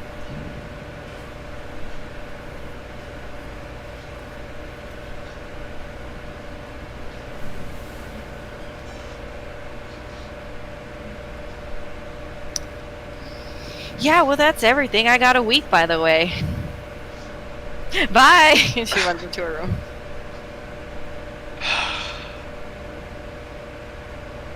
Jesus Christ. I mean, who's that? Who is this? Who? You should say, oh, keeper. And Yuffie breaks the door down. Heathen! You've been cheating on me, huh? And she like brings out a torch with an actual silver flame on it. Oh god. Oh, gosh. Oh, silver flame. What you gonna do? Throw it? Ah!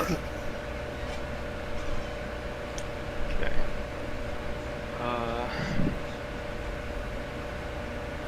I'm gonna go check on Jane real quick. She's sitting by a fire at the kind of like the tavern. It's like a large carpet made out of a rabbit for some reason. Jesus. Dire How is it rabbit. large? Oh, God. Look. Giant rabbits. That's how I want to go. As you kind of like look it over, you realize the bunny ears are definitely added, and it's probably a bear. And it was dyed white.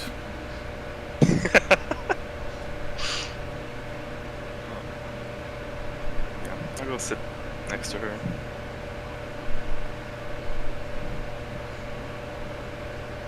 As you kind of sit down, she almost like jitters, like, "Ugh! Just me. Oh hey, Mind if I sit? sure." Lots of carpet. Or bear. Or bunny. I'm not sure. Seems like both. The possibilities. Yeah, quite the imagination on this one.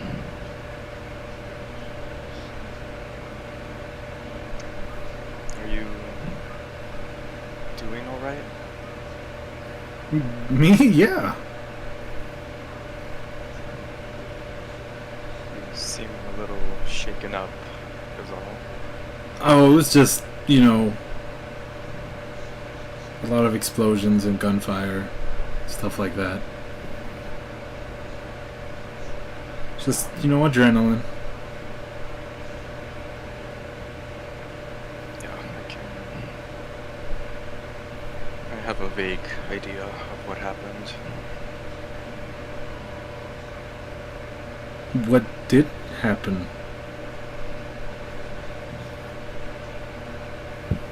What do you mean? Well, you all are talking like something else happened during that fight. I kind of blacked out halfway through and I'm not sure what happened.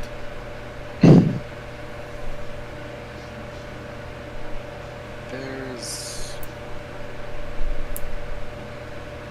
a lot of complicated things going on that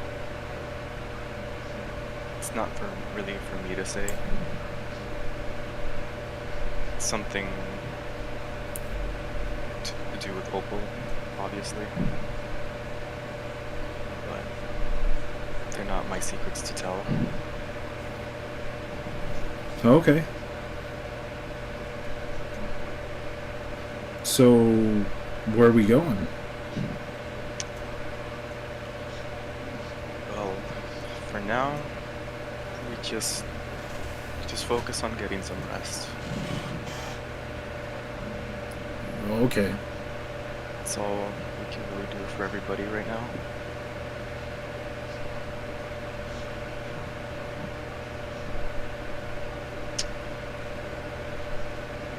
I'm gonna put my hand on her shoulder and I'm not good at this, but I'm sorry that I couldn't been there. What? No, completely fine. You sent me and everyone else. Mordred was there. You paid Mordred, and I was good. It was fine. I used your teachings, and I did. I was able to defend myself a bit. It's not fine, but I know you can handle yourself. And I'm glad you and Mordred and everybody made it back safely. Yeah. I just wish I could have been there to help more.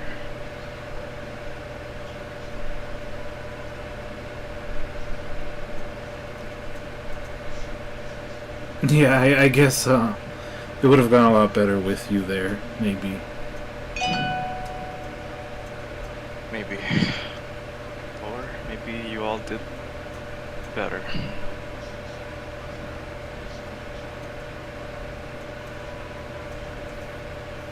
And then I'll get up and try not to stay up too late. Get some rest.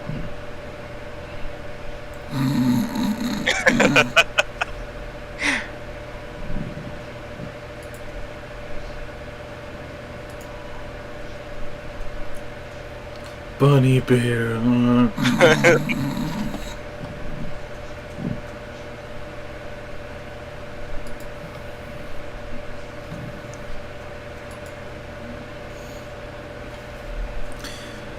But that the day is ending. Is there anything anybody wants to do this night, or are y'all resting?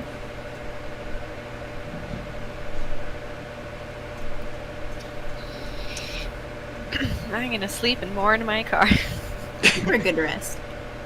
Actually, if nobody else has to do anything else, I want to go talk to Das. Oh, ew. little late night booty call. Oh god. Well, she's taken. So. Yeah, you're right. Well, sorry to tell you, pal, she's been licking someone else.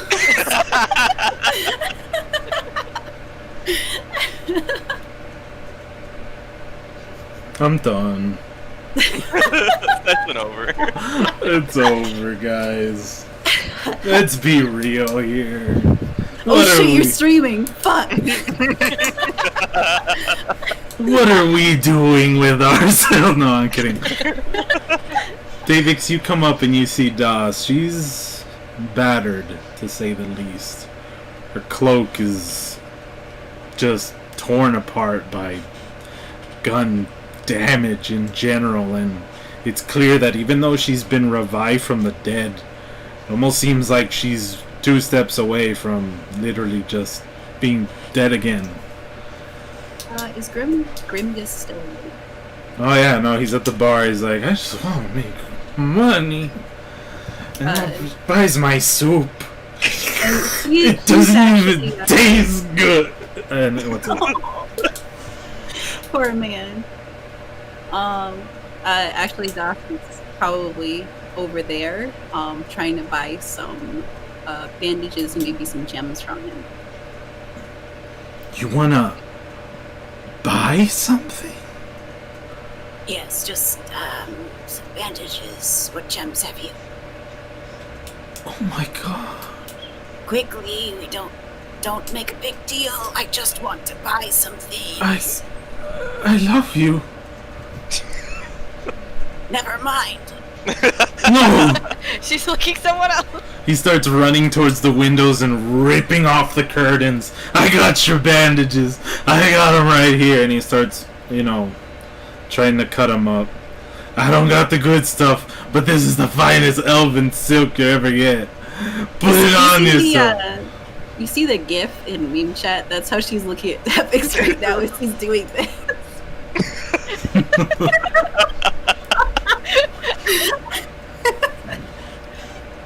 He starts to get a bunch of elvish curtains, and sadly he has no gems, but he's willing to give you normal gems, whatever that'll do. No gems. How much for those? Oh my goodness. What kind of shop do you run here? 5 gold to... I run stock off of wandering travelers. You know how many people wander through here? They're all dead when they wandered through here. Milk, will it even work? Why won't it work? Fuck it, I'll just buy it. 5 gold. 5 gold. And she tosses the gold onto the counter and just puts her her head in her hands. Oh, thank God. This will feed me forever. And he pulls the 5 gold and puts them into a pouch. I'll celebrate with a potion of healing. Oh, yes. Oh. Oh, and he starts looking at the potion. Wait, do you have any more of those? Yeah, I got like 20 that I've pilfered off a bunch of undead bodies. I'll take them all. What? No, I'll just take them for you. How many? And he falls over and faints. Oh, I don't need to pay now, do I? I'm not gonna. She looks to Davix. I'm not going to pay him. He won't know. You look at the potions and they each have a price tag on it in his handwriting. He won't know. What do the price tags say? All the potions of healing are 25 gold. The greater potion I think is 150.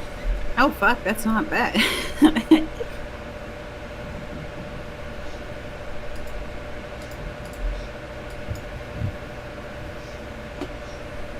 That's pretty good. People call me weird. As she's like pulling out more gold. Well, I mean, given the circumstances. She just puts the gold on the counter and wobbles over to try and pick up some potions and stuff. Yeah. What are you looking for? Are you looking for potions or potions of greater healing? The 25-cent ones. There's like a few of them. How many do you buy? 25 cent. Jeez. When you're so rich, you call gold cents. Damn. What a life. She got. Let me check really quickly. Greater healing, Should- greater potions of healing are $1.50, guys. Let's go. What a deal! What a deal.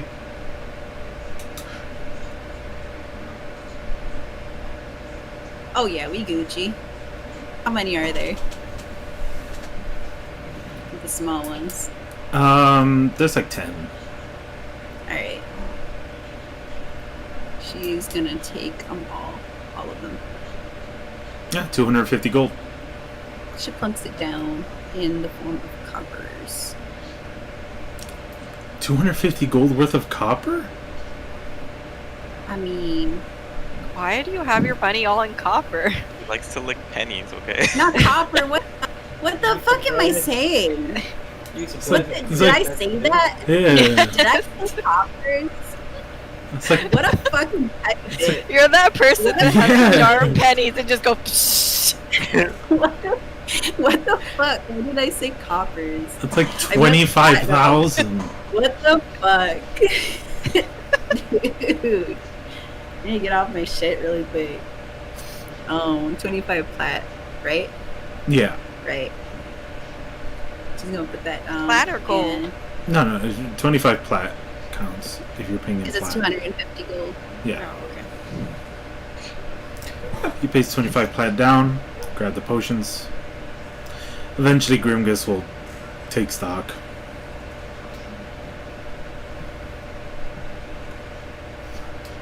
Alright.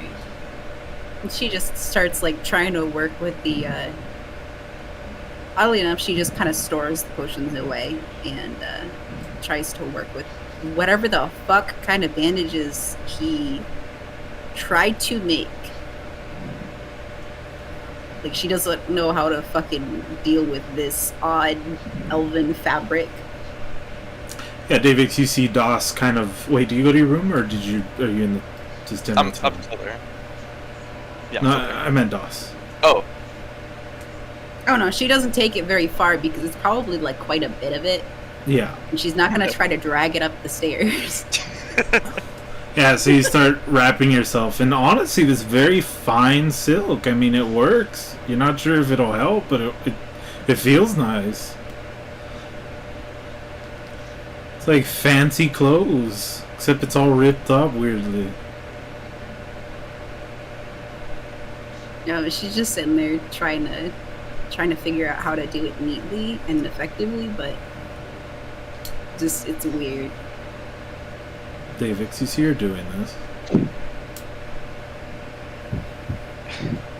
you look like shit. Well, I don't say you look like shit, but you do half the time. I'll pull out my dagger and start helping her, like, cut the drapes or whatever into, like, more usable gauze. She of course does look a little uncomfortable at first when you first take it out. I He's gonna shit again. finish the job. He starts, like, tossing the dagger back and forth between his hands. Say it again. Say it again. Bunch of hoodlums behind you, sitting all like menacingly.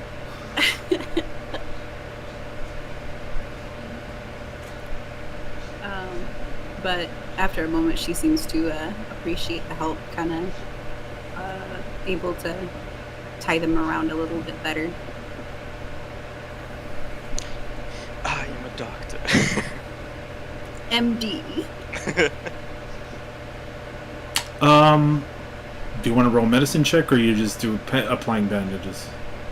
Would the medicine check help more? It would help you diagnose DOS a bit. Sorry.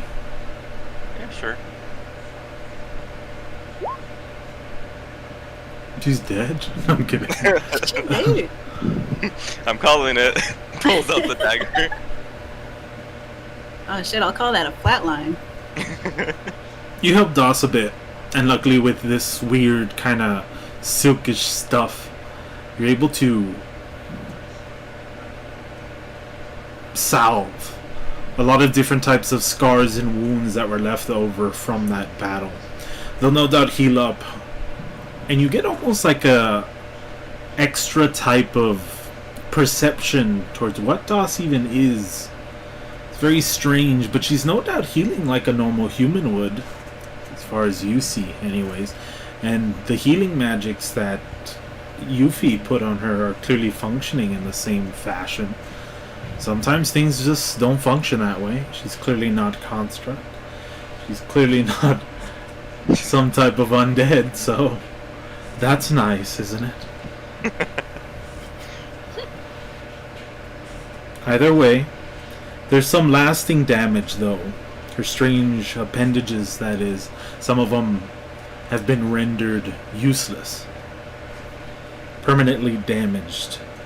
Unless some types of possibly surgery were to remove those things. Or extra type of potent druid or clerical magics were used to restore those parts of her body. And by that he means like just these extra eyes, like especially like one of it on her face has kind of been gouged out by these same kind of wounds, and it's kind of nasty to look at. Not to say that it wasn't nasty before anything was wrong,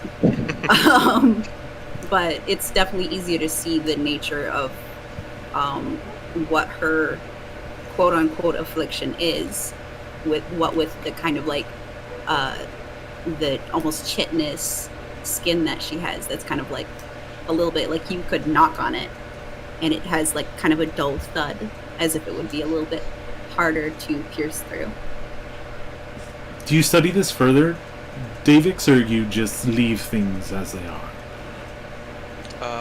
Study them further. How? Recall things that you've studied in your time as a wizard, as well as in your medicinal studies or maybe historical studies. I mean, if I could, yeah, probably. What do you go for? Arcana? History? Or medicine? Go for Arcana. Oh my god. Today is not your day. Today is not. He's like brain dead right now. Like, so much has happened, and I wasn't even part of it. He was studying too hard. He's burned out. Still a good check, though. Oh, okay. But nothing crazy and nothing too revealing. As you help Doss, the ordeal is rather painful, without a doubt. Like she said, some of her eyes, which existed there, are now simply gouges, holes, practically, into her arms.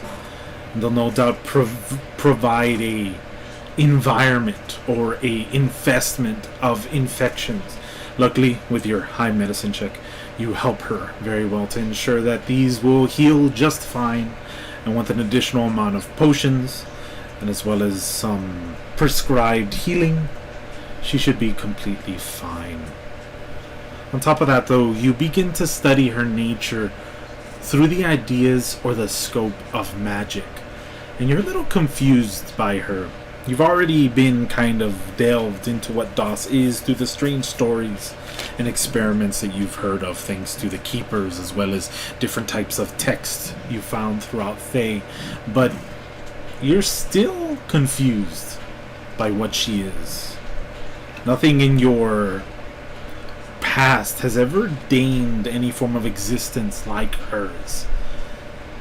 You think back to aberrations, and they're just slaves.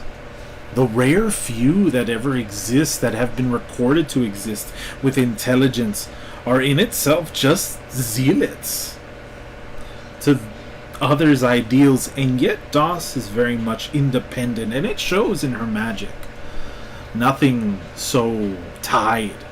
Everything about her unique.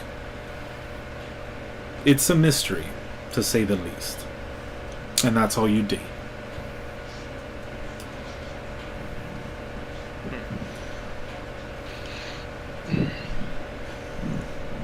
Looks like you've been through hell and back again. Well, it wasn't exactly a very, it was a difficult situation, that's for sure.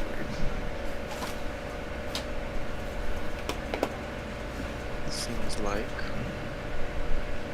Though I'm not afraid to admit that this happened as a fault of mine. You don't say. Well, it shouldn't have been obvious to me that they would remember a face like this.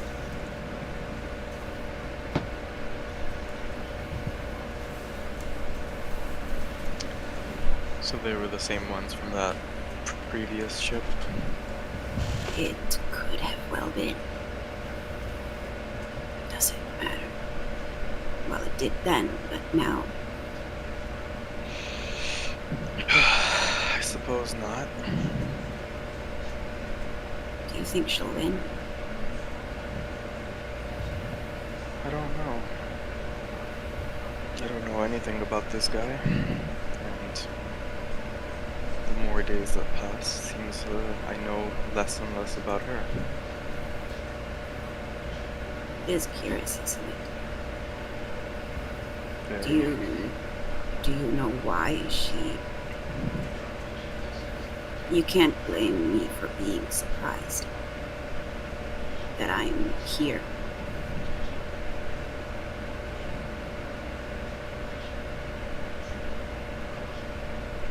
Here with us, here alive here on this earth? Well, I suppose you could apply all of those things, but in this case, mostly so that she went straight to him and made this deal. I didn't assume that it was at all a reasonable trade in her mind.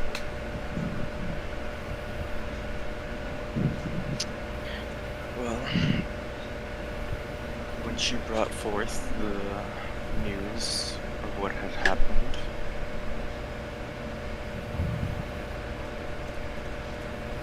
she had a choice to make. Admittedly, she didn't want to go at first, but I reminded her that you've helped her, and that if she wanted to help you, just as you have, if there was even a chance, that she should go.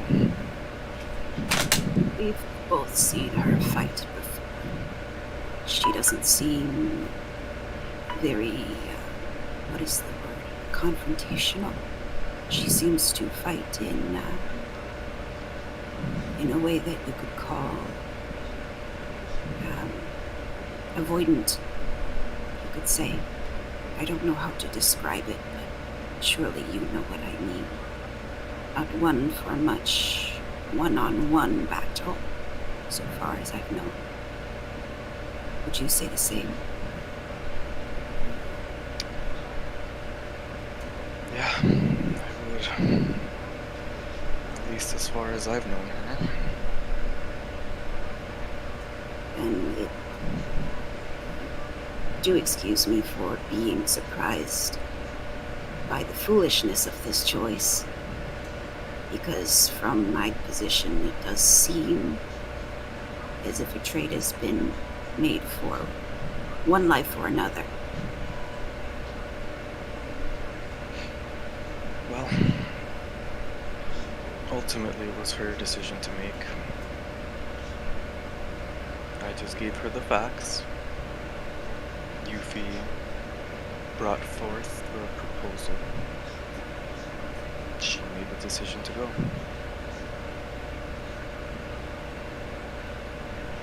Now, when I was speaking to the Rose Mites, we were probing the fine details, the fine print, you could say, of the contract that was made verbally. And it seemed that weapons of some sorts are excluded from the limitations that are made for the kind of assistance that one can receive for such a duel. If we were to find some sort of weapon that she could wield, it may sway the effect of the battle, and her effectiveness, her ability to survive even for any amount of time. But other than that, I have no idea how we could be of help.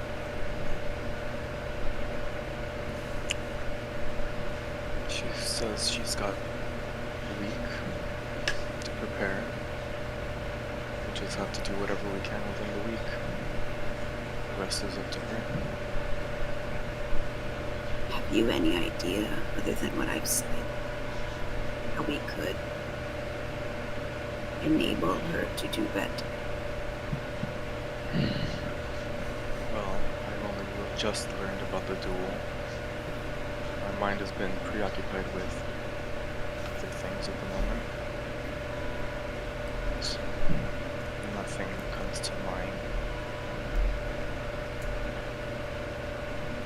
Well, we have a week to think about it, and if there is anyone who can do thinking, I suppose she's in luck to have someone like you.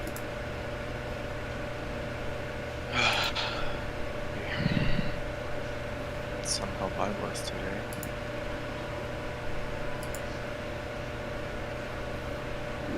None of us could have known. But some of us should have.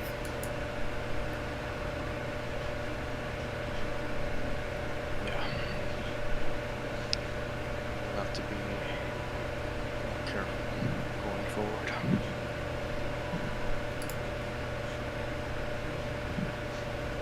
Is there anything else you wanted to speak about? I think I will be stable for the night.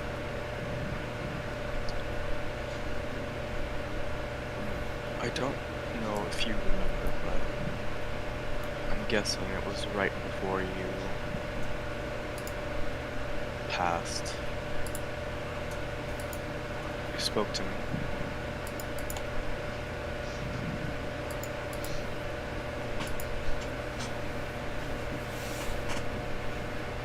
I can't say that I...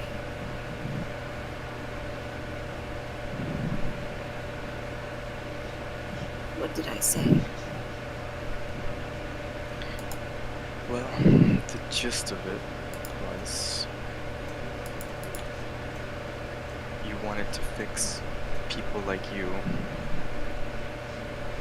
that you might not, that we might not meet again.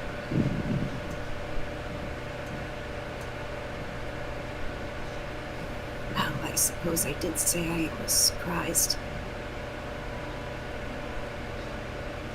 But this is an opportunity going forward, isn't it? I suppose so. Do you know what I may have meant by that?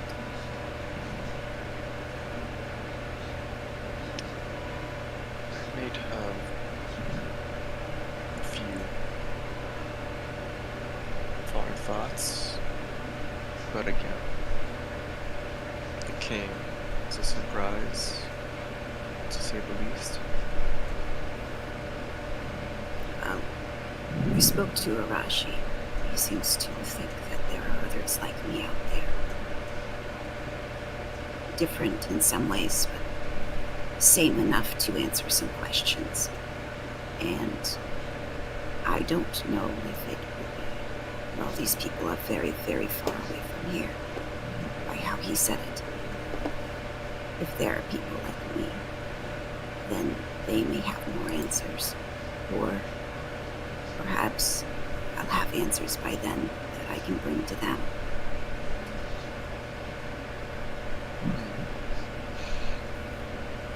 That's so. Well, let's make sure that you're around long enough to help them yourself. That would be ideal.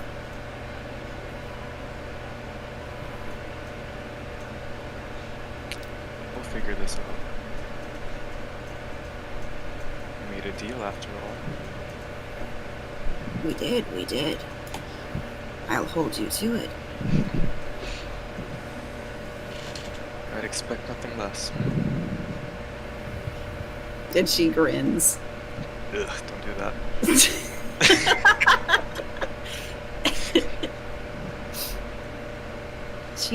She gets up and would head to bed. Who left all this plat here? Says Grimace. Is it mine? It's so pretty. Had I told you, he wouldn't notice. And he begins to shove all the stuff into his pocket. Das, you drag yourself upstairs. Davix, you're the last person in the tavern. What are you doing? Or rather, the ground floor. Well, so's Grimgus here. And Jane went off to bed.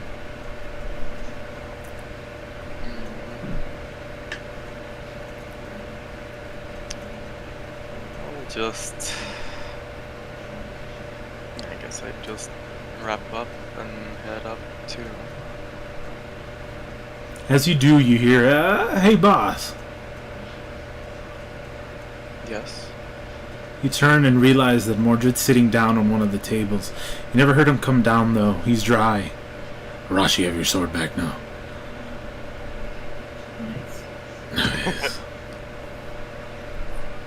Go sit with him.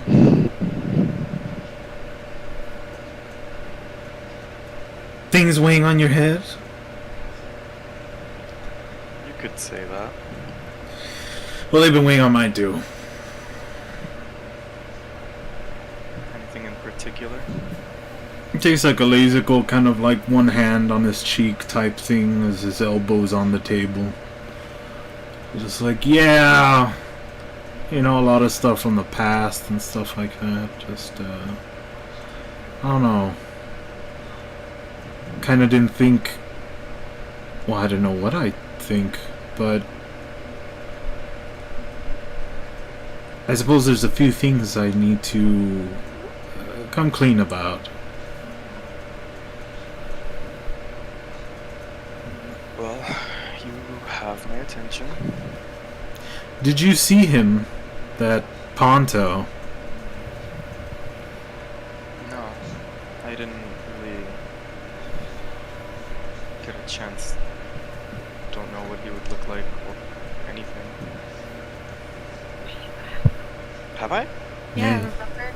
The When? Oh, right. guys. Yes, I have seen them. Never mind. Redacted. Redacted. Time stop. Yeah, no, you. The world. Well,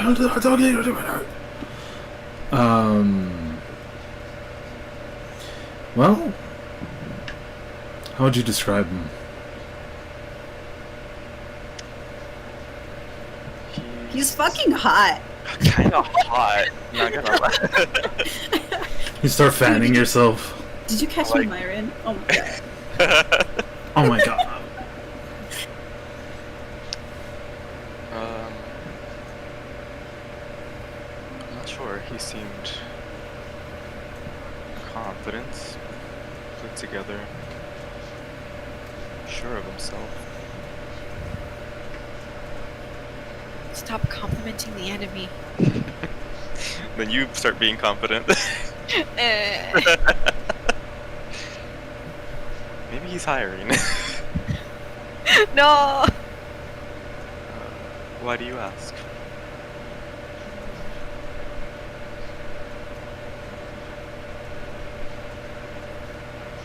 I feel like I know him, but it's just a hunch.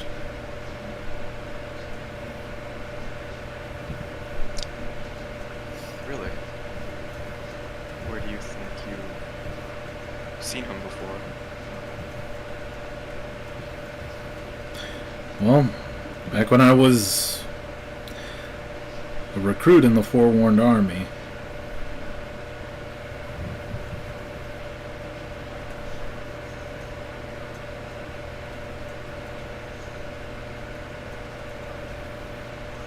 Back in your army days? Yeah, let's say that.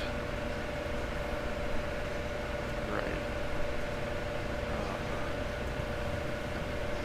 Can you elaborate on that a little? I guess that goes a little deeper. Only what you're comfortable telling. You see, I was a part of a weird kind of special group. Forewarned, we're a little scared. Reasonably. Sword Coast has been doing weird stuff. Murdering a lot of people. Hell, it's even rife in your legends. And I'm pretty sure it's a reality. So with fear, they needed weapons, and I was one of them.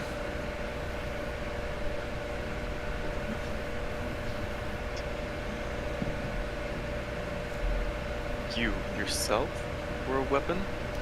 Trained to be one, kind of thing. It was this whole weird philosophy kind of thing. We're weapons for the state, necessary to defeat evil. Tame the untamable magic, fell the unfellable, so on and so forth.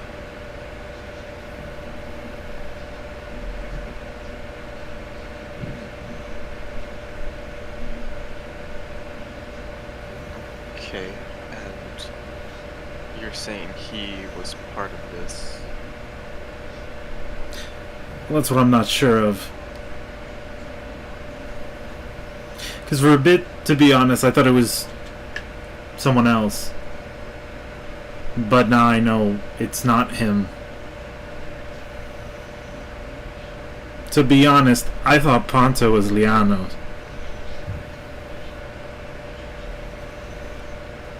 So you're saying Lianos was part of this? Oh yeah. Crazy bastard. I don't know how he did it. Always said the experiment on him just a little bit more. Probably his rich family. Allowed him to get the best of the best. But there's conviction in that man. And from what I can tell, there's conviction in this Ponto. And that's what I'm afraid of. His conviction. That and the very familiar conviction that existed from somebody that I knew that had the same.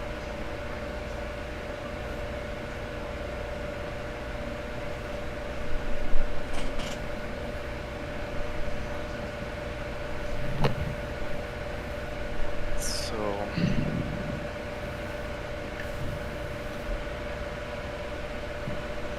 what are you saying? You don't think this is a winning fight? Not if Opal just gets a weapon and decides to use it against them in some tide of glory, some hidden advantage. It's not gonna work. The man is practiced. If it is him. I have a very strong feeling it is.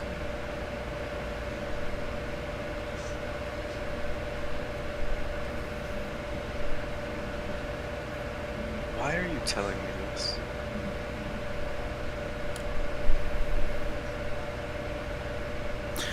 I kind of like what I got going.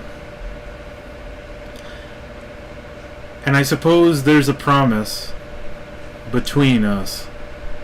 Not me and you, but my old comrades. We never get in each other's way. Because we knew that the day we would, probably be a standstill that neither of us could ever win.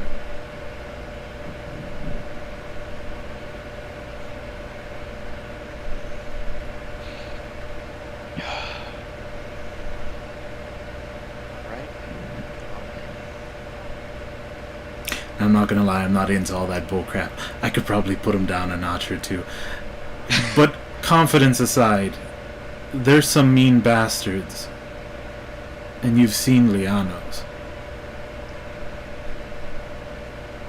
Yes, I have.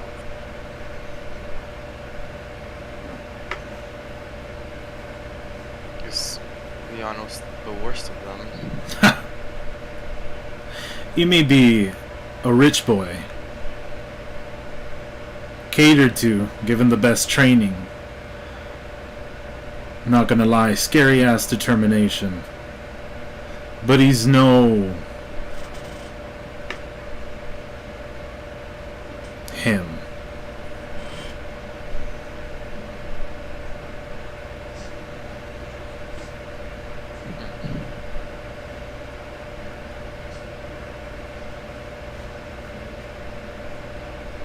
Again, just a hunch. I figured that we'd be able to do stuff. I'm not into the whole get an army ideology type deal. Not surprising to me that Lianos got to where he is thanks to his skills. And I'd neither be surprised if my old friend also got into the same position. So it's just a hunch. If this hunch proves to be correct, where does that leave us? It means Opal's in for one hell of a fight.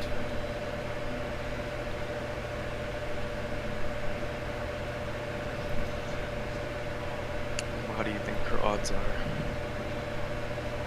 Right now, 50%, which is honestly not too bad.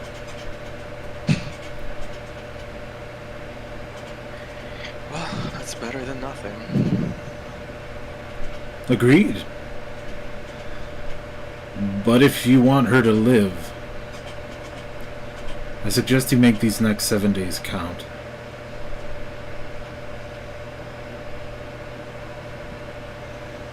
Duly noted. But just my slice of the pie, I suppose. I know I heard you all talking about weapons, so, I mean, a weapon could help, but they haven't helped his enemies before, and they might not help her now. She needs to make sure she understands everything she's using, be honed to it, like it was her own body being used in that fight to fight for her life. Just like she uses her own abilities without any form of innate contact with any form of other type of magic and all that jazz. She has to put everything on herself into that fight in order to win. Because anything less, well, yeah. Noted. Yeah, I kind of had the feeling there wouldn't be any magical, legendary weapon or item to be used as a crutch. I mean, maybe there is, I don't know, but to me, I've seen it, and it doesn't play out well.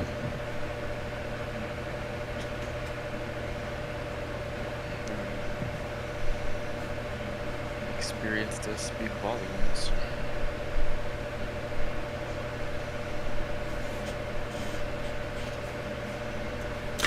Either way, he stands up and starts to walk. Is there anything you wanted to ask me, maybe?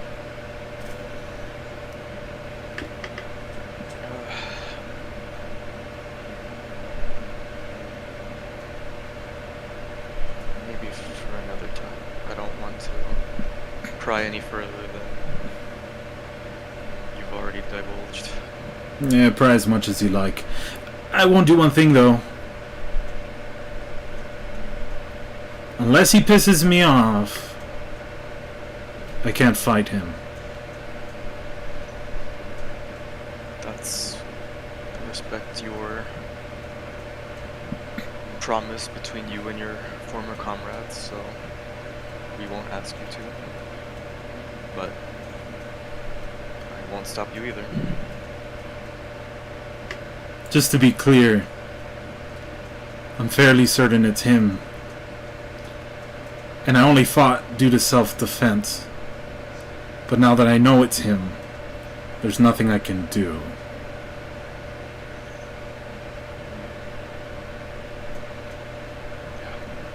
Okay.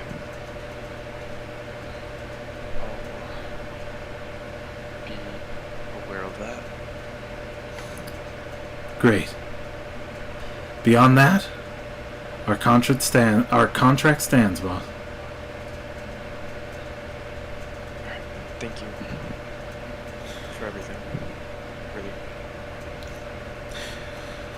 Don't mention it.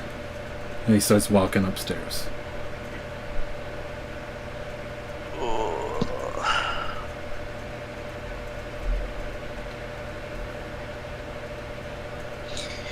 Yeah, Alex just sort of slumps in the chair. She's dead. She's already dead. Everyone's starting a long rest. How about you, Davix?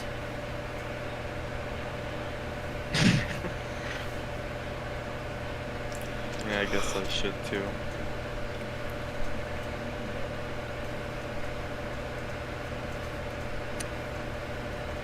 Yeah, yeah.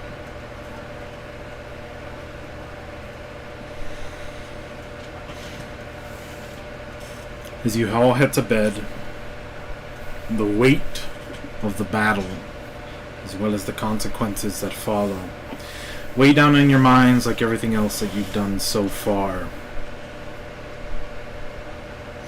Doss, as you sit down, ready to lay down in your free bed, Woo! something pops up in your mind. You remember that moment that you were laying down, bleeding out. And the pirates looked at you with disgust. You could practically hear their words, not only vocally, but also just transferring to your brain as you instinctively tried to defend yourself in any way possible.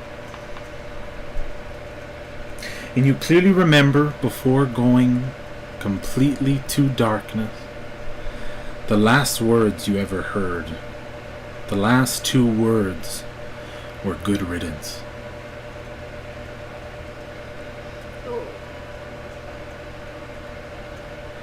And they wait on you.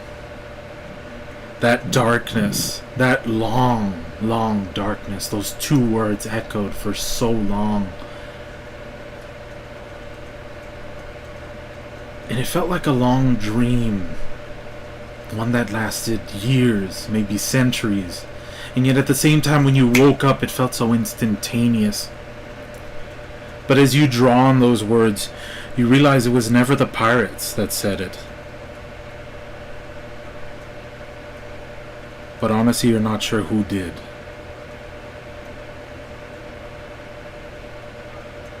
Good night.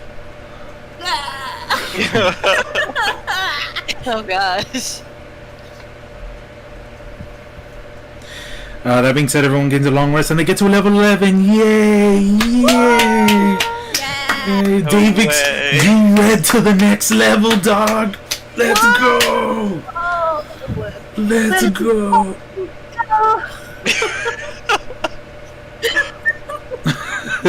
God damn.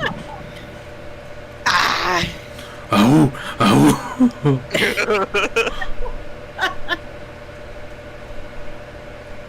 Fucking worth it, man. Yeah, I just know that put me over the EXP gap. I just know it. Yeah, death, dude. Yeah. That was That's yeah. the pro D&D stat. Yeah. Nobody had died, so yeah, that was the goal marker. That was like the hidden objective. Just like Time to kill Fuck everybody. yeah. Oh, Got myself an achievement. the next one is a million XP, but you have to TPK. Hell yeah, dude. I got you. just explode one of the cannonballs. No, eat them. Just eat it. Fucking bet. Really quick. Next session. Next session.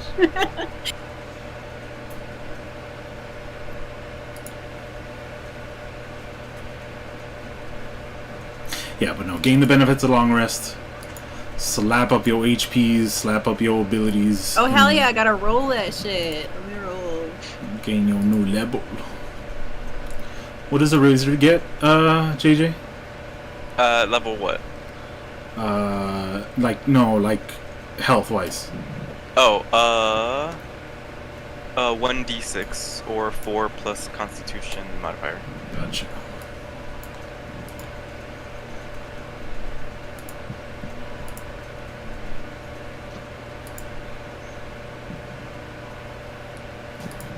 Kind of wish I didn't. I had one more level in Rogue, so I could be like, Ponzel, tell me your secrets. Yeah, no. Next level. Woo! We chunkin'! Ooh. We big chunkin'! Jesus. Look at that shit. Good shit, dude. Fucking tanking over here. What? Good shit, dude. Good shit. Good shit. Nice. Dude. Good shit.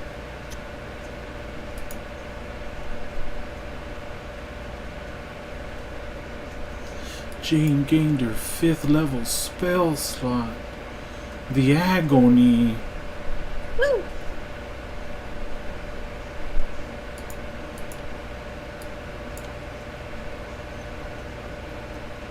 Oh shit, I got my 6th level. Yeah, show off, why don't you? You just reminded me of that. Fuck. That means spell hunting again. Don't you pre-hunt? Yeah, but then I have to hunt within that hunt. At least it's a smaller list. See, what's a feat that could save my life? Tough. You're right.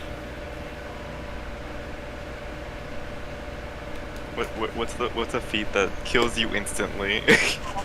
No, I don't want to go Save- that way. To save Ponto the trouble. Just go up to Davix. See, if you kill me, he can't kill me. That makes the contract null and void. Trust me, it'll work. Just do it. End it now. End it.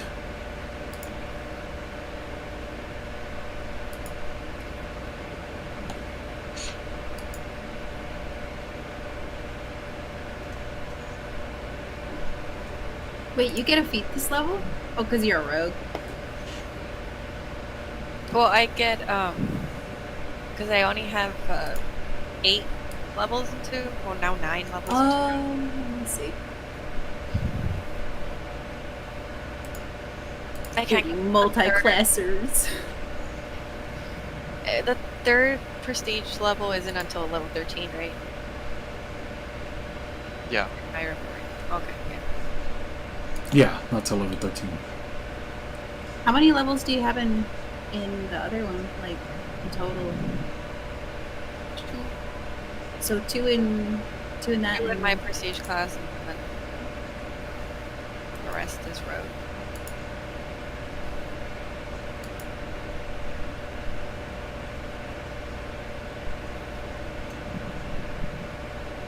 Can I get second chance even if I'm not a halfling? Ooh, is Jade going to 11 too? Oh, she's 7? No, She's 9. 9. Nice.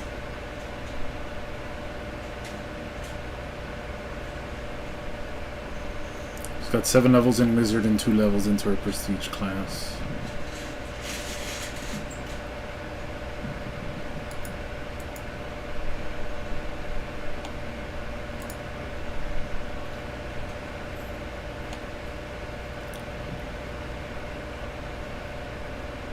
Oh, it's gonna be nice changing the spells just a little bit. When's the last time you leveled up? I can't remember. I was again remember that. Long time It ago. was probably like during the whole Power of Tower. Oh yeah, yep. Like after the stuff in the north.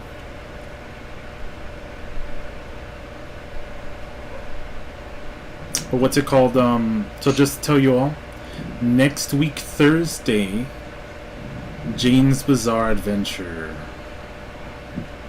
Ooh. Ooh, I Shit, don't have a character yet. I still need to remind you. George, why are you just skipping over the witch? That's the only character I have complete. Because it's not spooky. Because that's you, JJ and Kathy. Ray hasn't made his character for it. For what? Liano's Bizarre Adventure. Get with the program. Bruh, I'm playing a nasty old man. Come on, get into the Playing story. my favorite character today. She hasn't even been born yet, technically. I still need to finish up my cyborg boy. Yeah. Still need to figure out how to So like do a voice that's. if I make a character for Liana's Bizarre Adventure, is that what we're gonna do next week? No, next week is Jane's Bizarre Adventure. So we're kids basically. Like what's the You're deal? students in the Rosemite Academy. How old? Yeah, what's the grade levels like? Yeah. Like it's pretty like ranging, but it's like from like 17 and under. From yeah exactly. So it's Are like they all orphans? no. No. So the Rosemite Foundation is for orphans. The Rosemite Academy Oh, It's for it's for the- like everybody. it's for the orphans of Silver Sun, or the ones that come to Silver Sun for refuge, as well as the kids. Is there like something.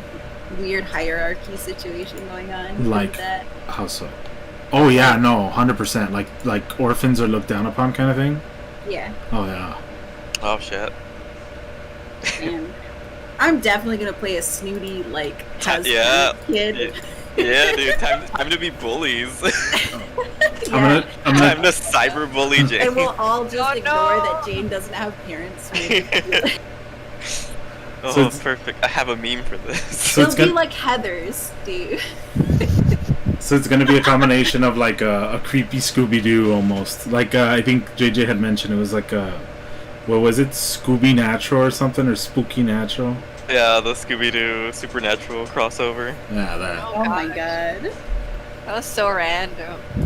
It was pretty good though.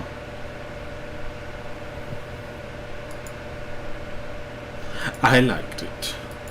Yeah. B denies it, but she enjoyed it. It was so random. This is gonna be Jane's Bizarre Adventure.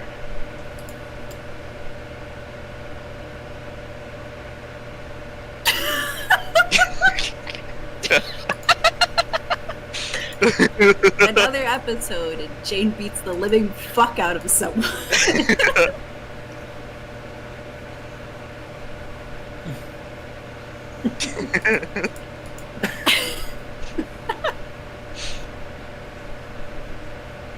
So that little training into rogue that like she jumps somebody. I'm so proud.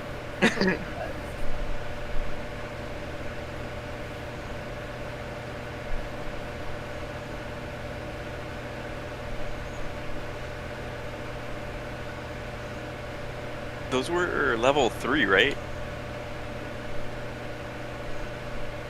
Yes. Okay. It can be any class. Except Mystic.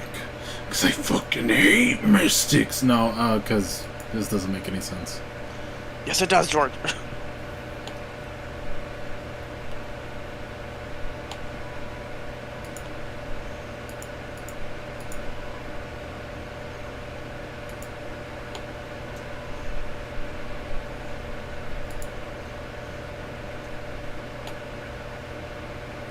Take sharpshooter.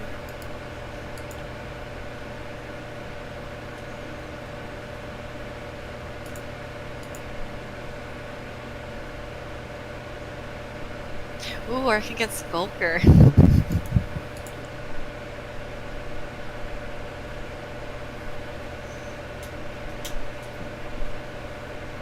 Okay, let's see. Session out, everybody. Thank you so much for joining, and we'll see you all next week. I think, actually, no, I might do this on Saturday as well, but I'll see you all next week. Bye.